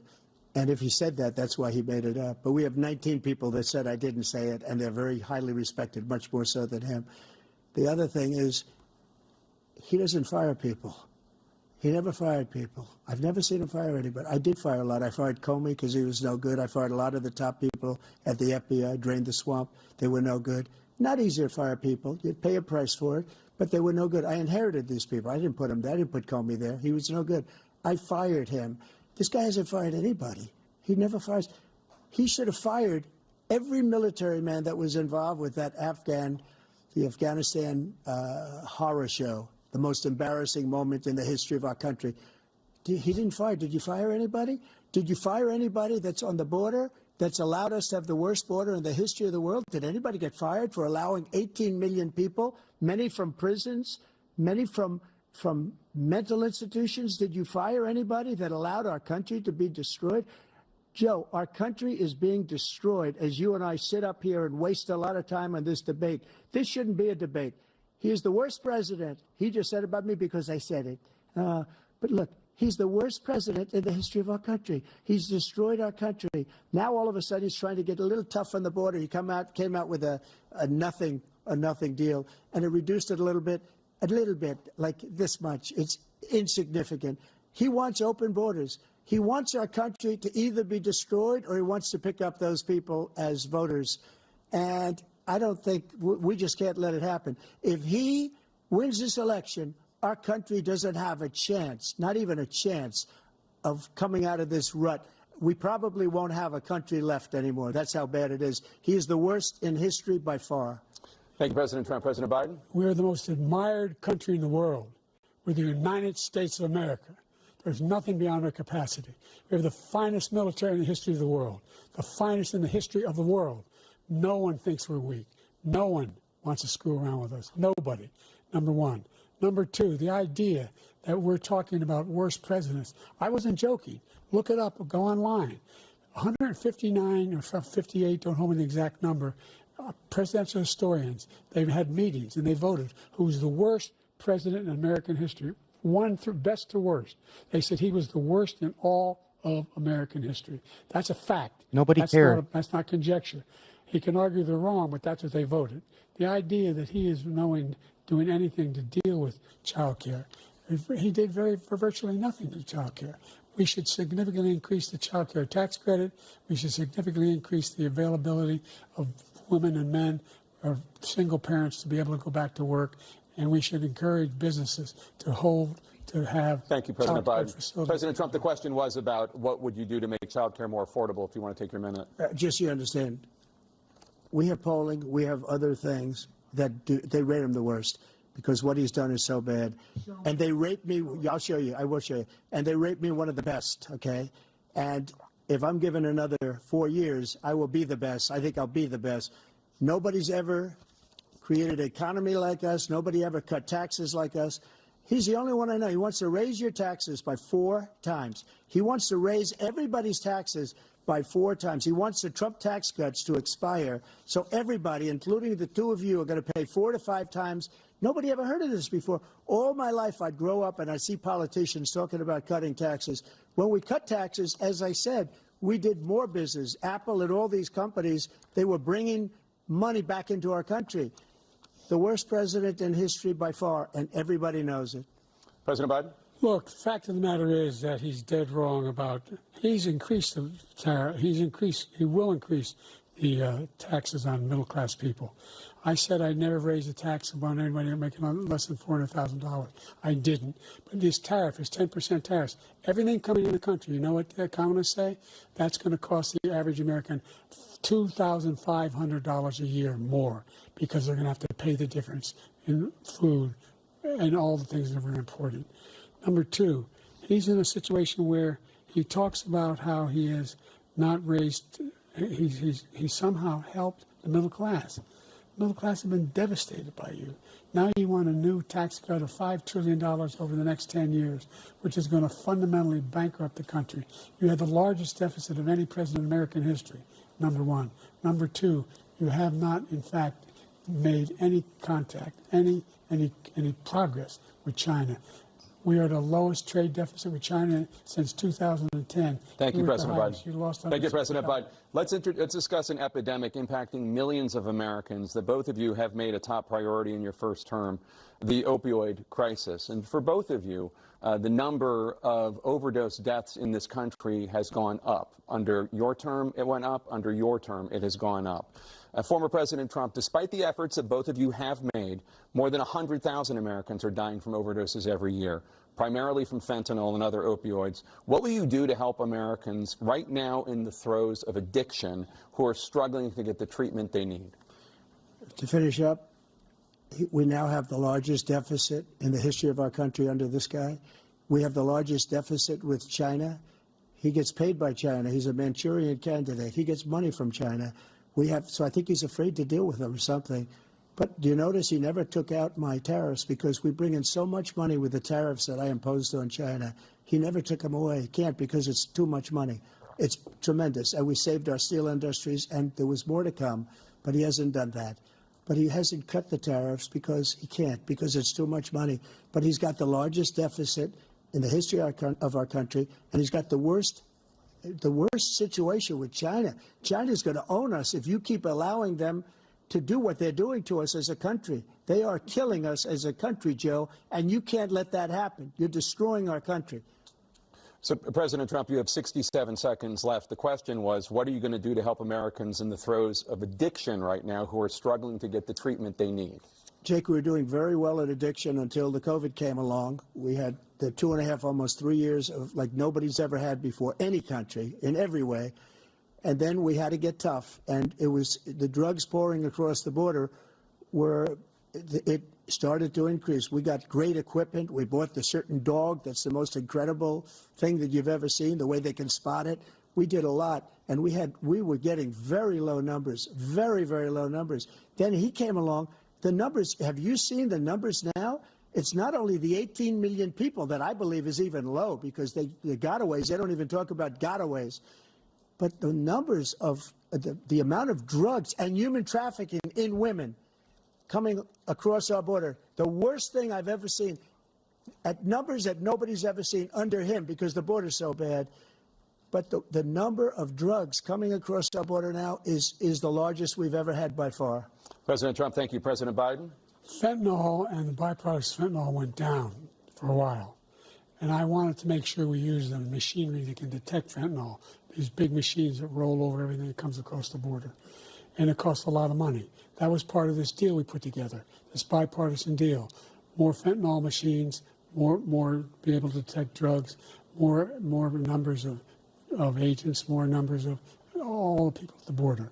And when we had that deal done, he called his Republican colleagues, said, don't do it. It's going to hurt me politically. No, he never argued it's not a good bill. It's a really good bill. We need those machines. We need those machines. And we're coming down very hard in every country in Asia in terms of precursors for fentanyl. And Mexico is working with us to make sure they don't have the technology to be able to put it together. That's what we have to do. We need those machines. Thank you, President Biden. President Trump, and again, the question is about Americans in the throes of addiction right now struggling to get the treatment they need. Well, this does pertain to it. He ended Remain in Mexico. He ended catch and release. I made it catch and release in Mexico, not catch and release here. We had so many things that we had done, hard negotiations with Mexico, and I got it all for nothing. It's just like when you have a hostage. We always pay $6 billion for a hostage. Every time we say it's a hostage. Now we have a hostage, a Wall Street Journal reporter, I think a good guy, and he's over there because Putin is laughing at this guy, probably asking for billions of dollars for the reporter. I will have him out very quickly as soon as I take office. Before I take office, I said by literally as soon as I win the election, I will have that reporter out. He should have had him out a long time ago, but Putin's probably asking for billions and billions of dollars because this guy pays it every time. We had 2 cases where we paid $6 billion for 5 people. I got 58 people out, and I paid essentially nothing. Thank you, President Trump. Dana? Let's turn to concerns that voters have about each of you. President Biden, you would be 86 at the end of your second term. How do you address concerns about your capability to handle the toughest job in the world well into your 80s?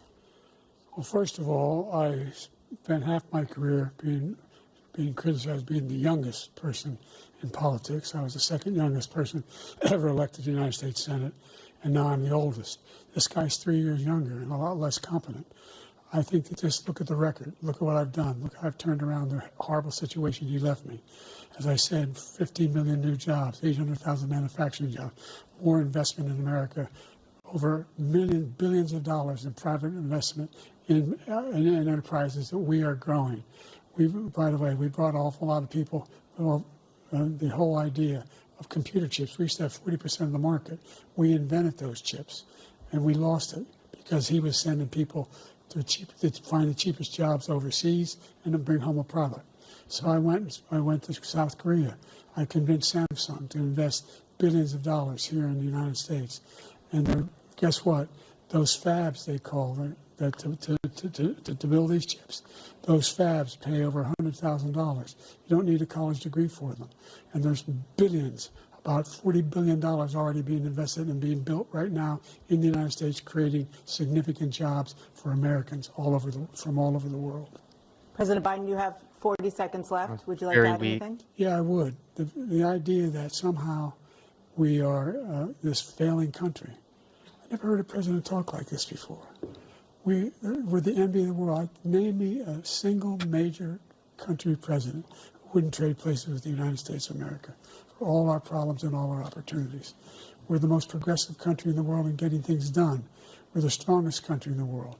We're a country in the world who keeps our word, and everybody trusts us, all of our allies, and those who he coddles up to, from Kim Jong-un, who he sends love letters to, and Putin, etc. They don't want to screw around with us. Thank you. We're in 2 wars and we don't have a border, to bro. Follow up, you would be 82 at the end of your second term.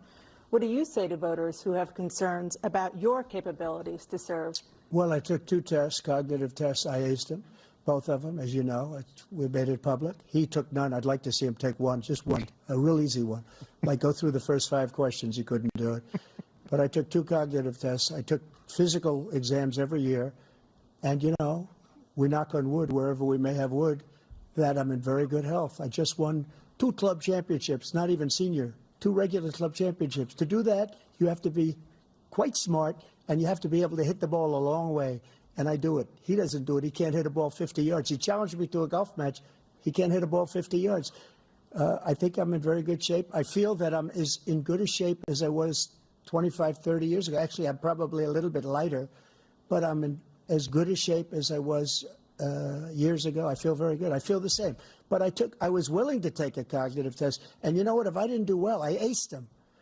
Dr. Ronnie Jackson, who's a great guy when he was White House doctor. And then I took another one, a similar one. And one of them said they'd never seen anybody ace him. Thank you.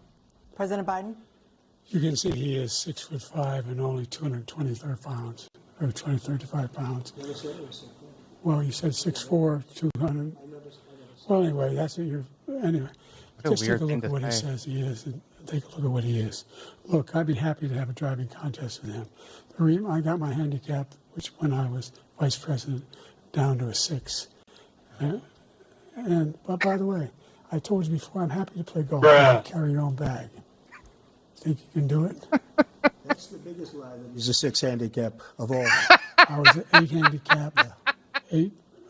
Never. But I have, you know how many? I've seen you swing. I know you swing. Let's not not act like children. President Trump, we're going to 21. This is going to go viral. Are we talking about pranks? specific concern My AI voters voice. have about you. Will you pledge tonight that once all legal challenges have been exhausted, that you will accept the results of this election, regardless of who wins, and you will say right now that political violence in any form is unacceptable? Well, I shouldn't have to say that, but of course I believe that. It's totally unacceptable.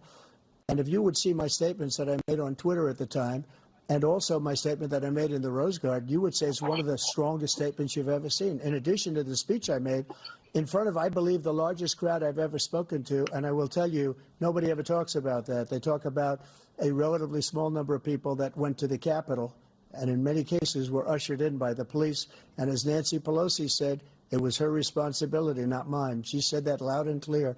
But the answer is, if the election is fair, free, and I want that more than anybody. And I'll tell you something. I wish he was a great president, because I wouldn't be here right now. I'd be at one of my many places enjoying myself. I wouldn't be under indictment because I wouldn't have been his political opponent, because he indicted me because I was his opponent. I wish he was a great president. I would rather have that. I wouldn't be here. I don't mind being here, but the only reason I'm here is he's so bad as a president that I'm going to make America great again. We're going to make America great again. We're a failing nation right now. We're a seriously failing nation. And we're a failing nation because of him. His policies are so bad. His military policies are insane. They're insane. Yeah. These are wars that will never end with him.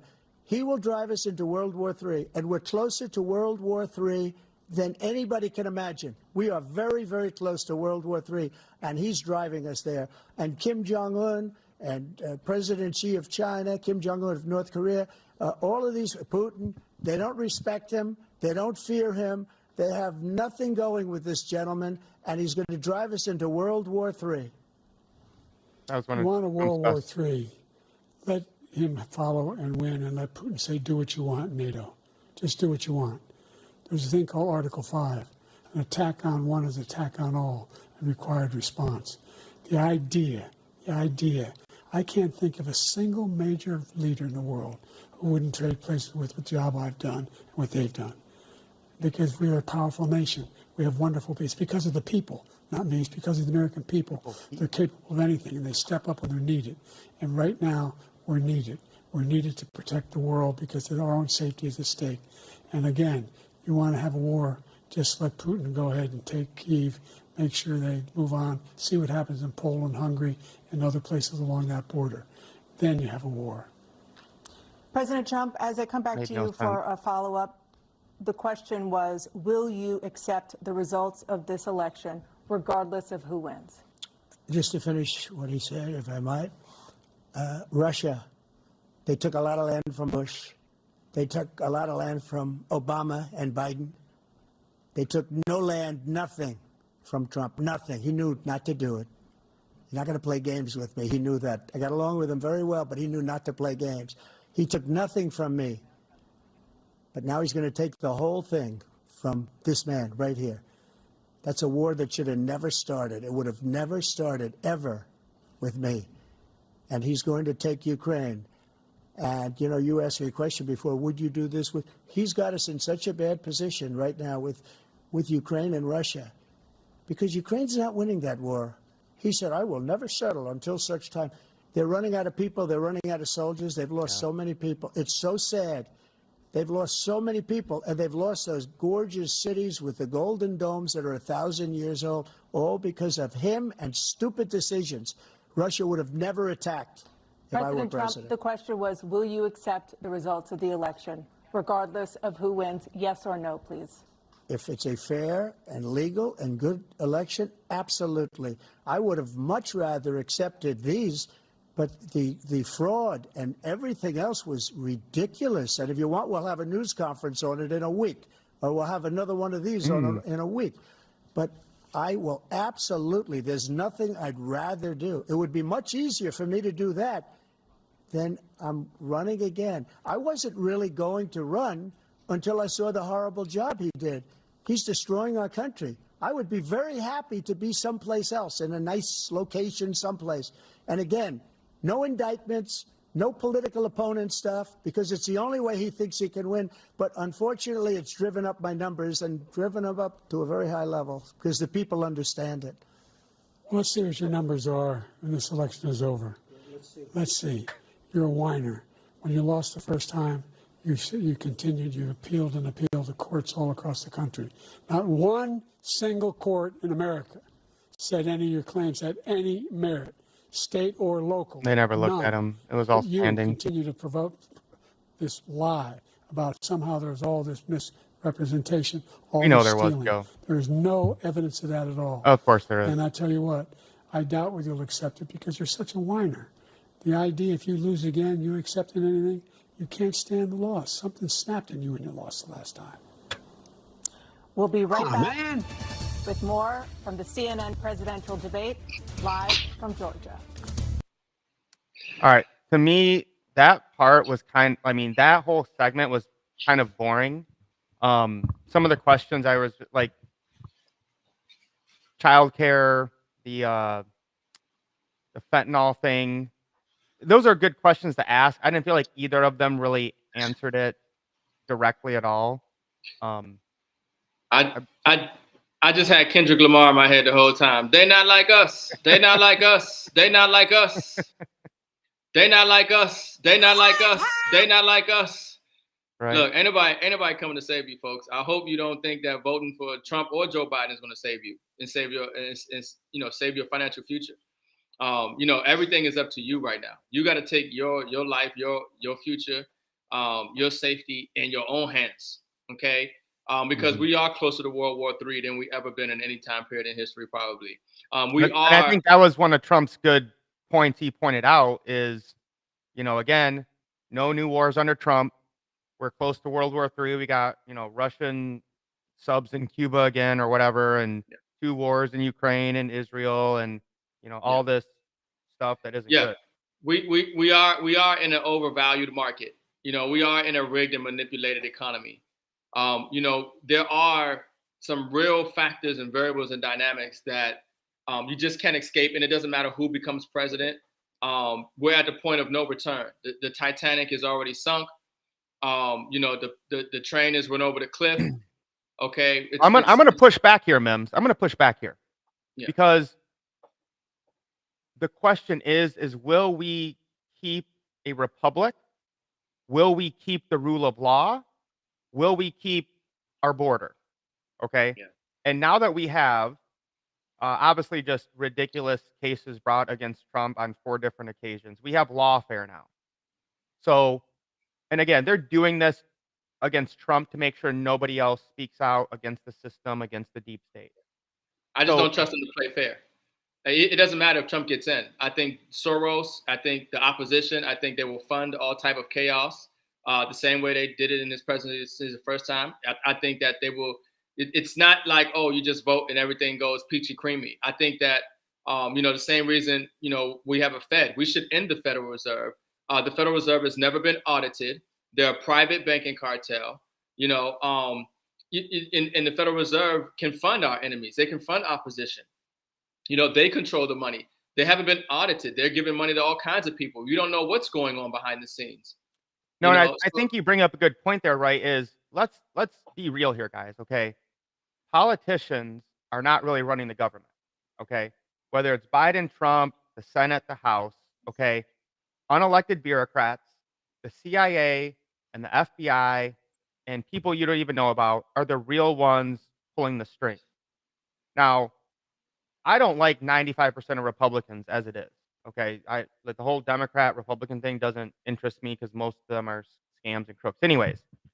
But the fact that almost everyone in power has united against Donald Trump because he is not on the inside crowd, to me, is one of the reasons that I think I want to see him win. I look at him like an Agent Smith of the Matrix, and the Matrix.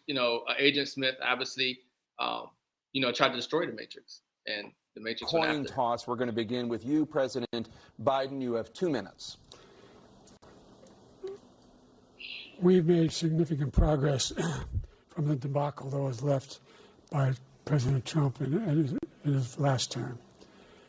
We find ourselves in a situation where, number one, we have to make sure that we have a fair tax system.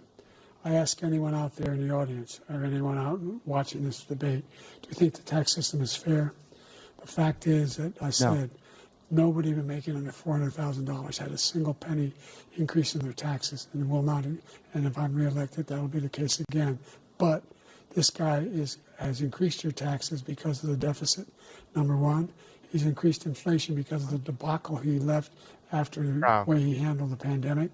And he finds himself in a position where he now wants to tax you more by putting a 10% tariff on everything that comes into the United States of America.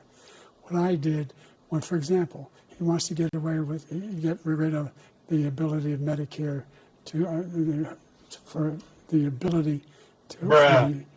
us to be able to negotiate drug prices with the big pharma companies. Well, guess what? We got it down to $35 for insulin instead of $400. No more than $2,000 for every senior, no matter what how much prescription they need. You know what that did? That reduced the federal debt by $160 billion over 10 years because the government doesn't have to pay the exorbitant prices. I'm going to make that available to every senior all along, it's happening now, and everybody in America. He wants to get rid of that. I'm going to make sure that we have child care. We're going to significantly increase the credit people have for child care. I'm going to make sure we do something about what we're doing on lead pipes and all the things that are causing health problems for people across the country. We're going to continue to fight to bring down inflation and give people a break. Thank you, President Biden. President Trump, you now have 2 minutes for your closing Oh, statement. that was horrible. Like so many politicians, this man is just a complainer. He said, we want to do this, we want to do that, we want to get rid of this tax, that tax. But he doesn't do anything. All he does is make our country unsafe by allowing millions and millions of people to pour in. Our military doesn't respect him. We look like fools in Afghanistan. We didn't stop Israel. It was such a horrible thing that would have never happened. It should have never happened. Iran was broke. Anybody that did business with Iran, including China, they couldn't do business with the United States. They all passed. Iran was broke. They had no money for Hamas or Hezbollah, for terror, no money whatsoever. Again, Ukraine should have never happened. He talks about all this stuff, but he didn't do it. For 3.5 years, we're living in hell. We have the Palestinians and we have everybody else rioting all over the place. You talk about Charlottesville. This is 100 times Charlottesville, 1,000 times. The whole country is exploding because of you, because they don't respect you, and they have to respect their president, and they don't respect you throughout the world. What we did was incredible. We rebuilt the military. We got the largest tax cut in history, the largest regulation cut in history. The reason he's got jobs is because I cut the regulations that gave jobs, but he's putting a lot of those regulations back on. All of the things that we've done, nobody's never seen anything like. Even from a medical standpoint, right to try, where we can try space-age materials instead of going to Asia or going to Europe and trying to get, when you're terminally ill, now you can go and you can get something. You sign a document. They've been trying to get it for 42 years. But you know what we did for the military was incredible. Choice for our soldiers, where our soldiers, instead of waiting for 3 months to see a doctor, can go out and get themselves fixed up and readied up and take care of themselves, and they're living. And that's why I had the highest approval rating in the history of the VA. So all of these things, we're in a failing nation, but it's not going to be failing anymore. We're going to make it great again. Thank you, former President Trump, President Biden. Stay with us because we have full analysis of this debate. Anderson Cooper and Aaron Burnett starts now. All right. So the final speech is there. I thought Biden's was horrible. Like, that's when he should have been like, you're a felon, whatever, you're a liar, you slept with a porn star, whatever, hush money trial. Like, it's like he had no idea what he was talking about. He's like going on about insulin and drugs and stuff. Like, Trump's was okay. I would have liked to have seen him like hit the border more, hit the economy more. It was okay, but Biden's last 2 minutes, I'm like, what are you like? To me, like, dude went away for 7 days to prepare for this. Like, he should have had his final 2 minutes down. Like, that was. I could think of, if I wanted to attack Trump right now, I could think of a better thing than what just happened there. But M.I.M.S, your thoughts? I think that majority of people probably would say that Trump won the debate. I think he looks like, a better presidential figure than what Joe Biden looked like. But my whole position is that you can't rely on these people, and you got to rely on yourself, and your ability to, and your intuition and your beliefs to get you through what's to come, because we are in a reset. Make no mistake about it. We are in the most significant time period in history. Okay. The time period that we're in right now will be talked about for millennium. Okay. And it's important that you do the certain things right now. There are certain things that you need to be doing. Okay. That it's even greater than who you vote for. And it comes down to your ability to provide and protect. Okay. To clothe, to shelter yourself and your family, because the world is changing. The monetary system is resetting. They didn't talk about blockchain. They didn't talk about crypto. They didn't talk about gold and silver. They didn't talk about the Federal Reserve. They didn't talk about interest rates and monetary policy. There's a lot of things that they didn't talk about, and they got you focused on this narrow thing that they want you to focus on, and you're missing the big picture. You're really missing the big picture, and I don't even think we have the big picture. I think it's bigger than most people realize. because the G7 nations are in a decline. The BRICS nations Yeah, are. they didn't talk about BRICS. They didn't talk about Think BRICS. about that. They didn't. They did almost no like major economic world stuff.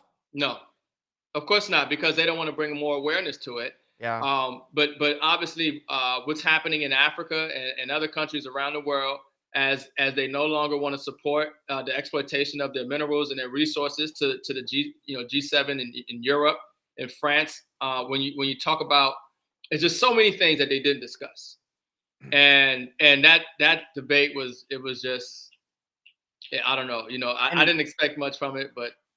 And I'm Yeah, going to you be know our critical on philosophy. Trump here is he didn't make any mistakes. Okay, that's good. But like he didn't it just felt like it wasn't him. And maybe that was his plan. But like he didn't he should have had a few one-liners that he like mentioned a couple times. Like Biden mentioned that insulin drug. I still don't even know what he's talking about. Probably a thing, but I couldn't even understand what he was saying. I don't think the debate swayed anybody's vote. I don't think that what we saw tonight would have swayed anybody. People have already, made their decision. In my opinion, the only I didn't thing see I would anything that say would is sway people. Trump came across composed, right? Which I think would, if again, we're talking about like the 5% of people who are But independent. the people who are going to vote for Biden, they're already going to vote for Biden. Right. Well, every election is yeah. about 5%. Yeah. Like that's it. The 5% in the middle, that's every election is, can you get them to the polls? Can you get them to vote? Or can you get dead people to vote? That's basically what every election comes down to. If somebody's just like completely in the middle, they're like, I don't know, I don't care. They're gonna look at this and be like, Trump didn't do anything crazy. I like the economy back then. I don't know what Biden's talking about. His face looks weird, and he's Yeah, mumbling. I mean, Mike, we got CEOs selling more stock than they ever have. We got CEOs stepping down. J.P. Morgan, Klaus Schwab stepping down. We got a bubble in everything: housing debt, corporate debt, national debt. I mean, we just broke what $35 trillion in debt, like 34, one of the top numbers. I mean, they didn't talk about any of the real things that they talked about it with inflation. They tried to encompass that by saying inflation. But literally, we're doing $1 trillion every 100 days. We're adding to the national debt. $1 trillion every 100 days added to the national. Crazy. Interest payment alone is essentially $1 trillion. That's just the interest payment.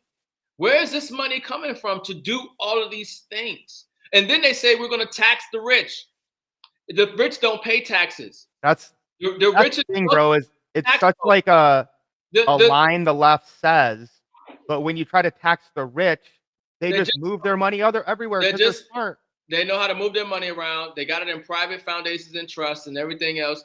And the corporations are going to offset the tax system to the consumer. You're going to pay more either way. You see, and people just don't understand that. And then your dollar is going to continue to lose value. We have the FDIC saying that 63 banks are going to collapse it and insolvent. Okay, FDIC don't got the money. No. Okay, we got so much. That's what I'm saying. It's a fugazi. It's not real. This is a reset, and there are certain things that the American people need to be doing themselves. Not worrying about who they're gonna put. At the end of while the ship is collapsing, the Titanic is sinking, and we talking about who gonna run the ship, which captain gonna go down with the ship. No, you got the opportunity to be the bank. You got the opportunity, to build generational wealth. And it's all about your understanding of what's going on in this monetary system and how you convert these liabilities, these fiat paper money, the Federal Reserve's note, this debt-based dollar into real assets. And amongst, of course, knowing how to grow you some food, purify your water, protect your home, things of that nature. Right? But yeah, I mean, 34, almost $35 trillion in debt. They talk about Social Security. Look, we already know Social Security not going to be here in 2035. Right. We know that that's bankrupt. We know the money's not there for that. We're over 200. What's the number down on the bottom right? 200 and something $trillion in unfunded liabilities. You want the unfunded liabilities? Unfunded liabilities. It's 200 some $trillion. I mean, look, the world is changing. The world is changing, and what they talked about, nothing in regards to how the world is changing. Nothing in regards to how the world Oh, is changing. Fugazi. Yeah. You need physical silver. You need physical gold. You need to get in blockchain and crypto. You need to make some, learn how to protect yourself and your assets. Living in a private. There's so many things that you need to be focusing on. Not getting caught up in, who's going to run the plantation. Good point. Good point. Yeah. Uh, Yeah, that's what but I'm yeah, at with it. Felipe, man, I would love for you to come on live sometime. I've been trying to get someone on the left to come on and debate any topics. No one's been able to come on, wanted to come on in 8 years. No one will Yeah, ever the come rich, on. the rich are rich because they understand that the dollar is debt. The rich don't save money. The Yeah. rich don't work for money. Okay, the poor and the middle class try to save dollars. The dollar doesn't save value. The rich know that the dollar is not money. They know how to convert the dollar into assets, put it to work for them so they make money. That's how you become wealthy. That's how you become rich. That's how you become financially secure. You're not going to do it working one job, trying to save money and hoping you can rely on your 401k and Medicare like average people do. That's a setup. That's a scam. You see what I'm saying? And now we have an opportunity more than any time period in history to become wealthy, to change the financial trajectory of yourself and your family and your future. Because right now, these assets are still undervalued. Right now, you can still get, crypto and everything, the whole trillions of dollars. You need to listen to what, Larry Fink and these people are talking about, the World Bank. You need to look at the integration of blockchain, the tokenization of assets, RWAs. You need to understand how the whole financial system is moving from this debt-based fiat, weaponized SWIFT system to a blockchain-based, ISO system dealing with real-world assets, gold and silver. Central banks are buying more gold and silver than they ever have in any time period in history. People are sitting here saving dollars, thinking that the dollar and working for dollars. You got to wake up out of that. You got to wake up out of that paradigm, man. Yeah. That's why you run with the runners, man. We're going to show you how to get wealthy in assets. All right, guys. Thank you, everyone, for jumping on. Definitely was entertaining. Watching the Breads and Circus show. Get real money, guys. That's what it comes down to. You guys want to get connected? We got our school down below. We got the Runners Facebook community, Facebook group. Guys, we are living in unprecedented times.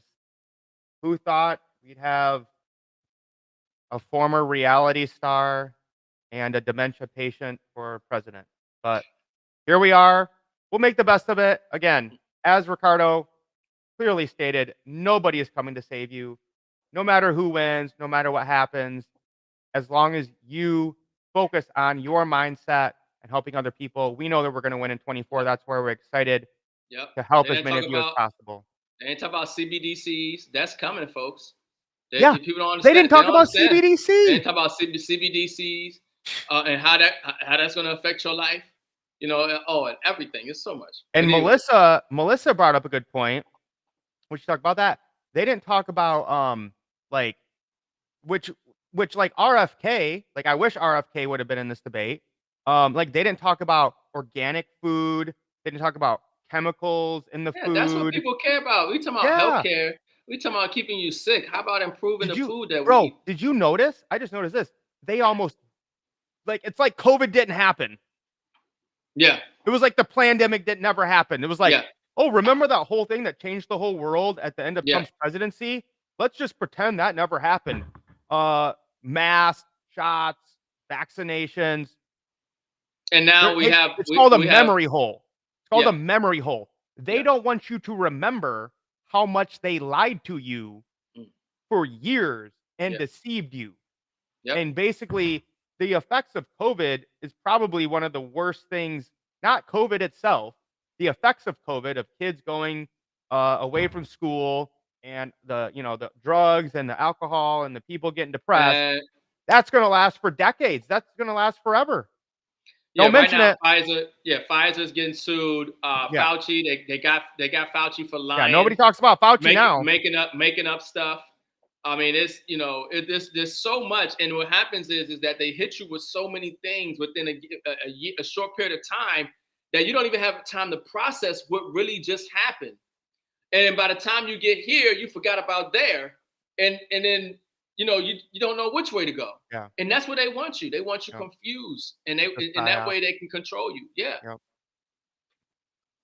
All right, guys. Well, This is why you got to stay focused on your mindset, on real wealth, to make sure that a wealthy family comes from you, even if you didn't come from a wealthy family. All right, guys. It's almost getting 11. We're going to sign off. Lace up. let's get Let's wealthy. get wealthy. Peace. And God bless America.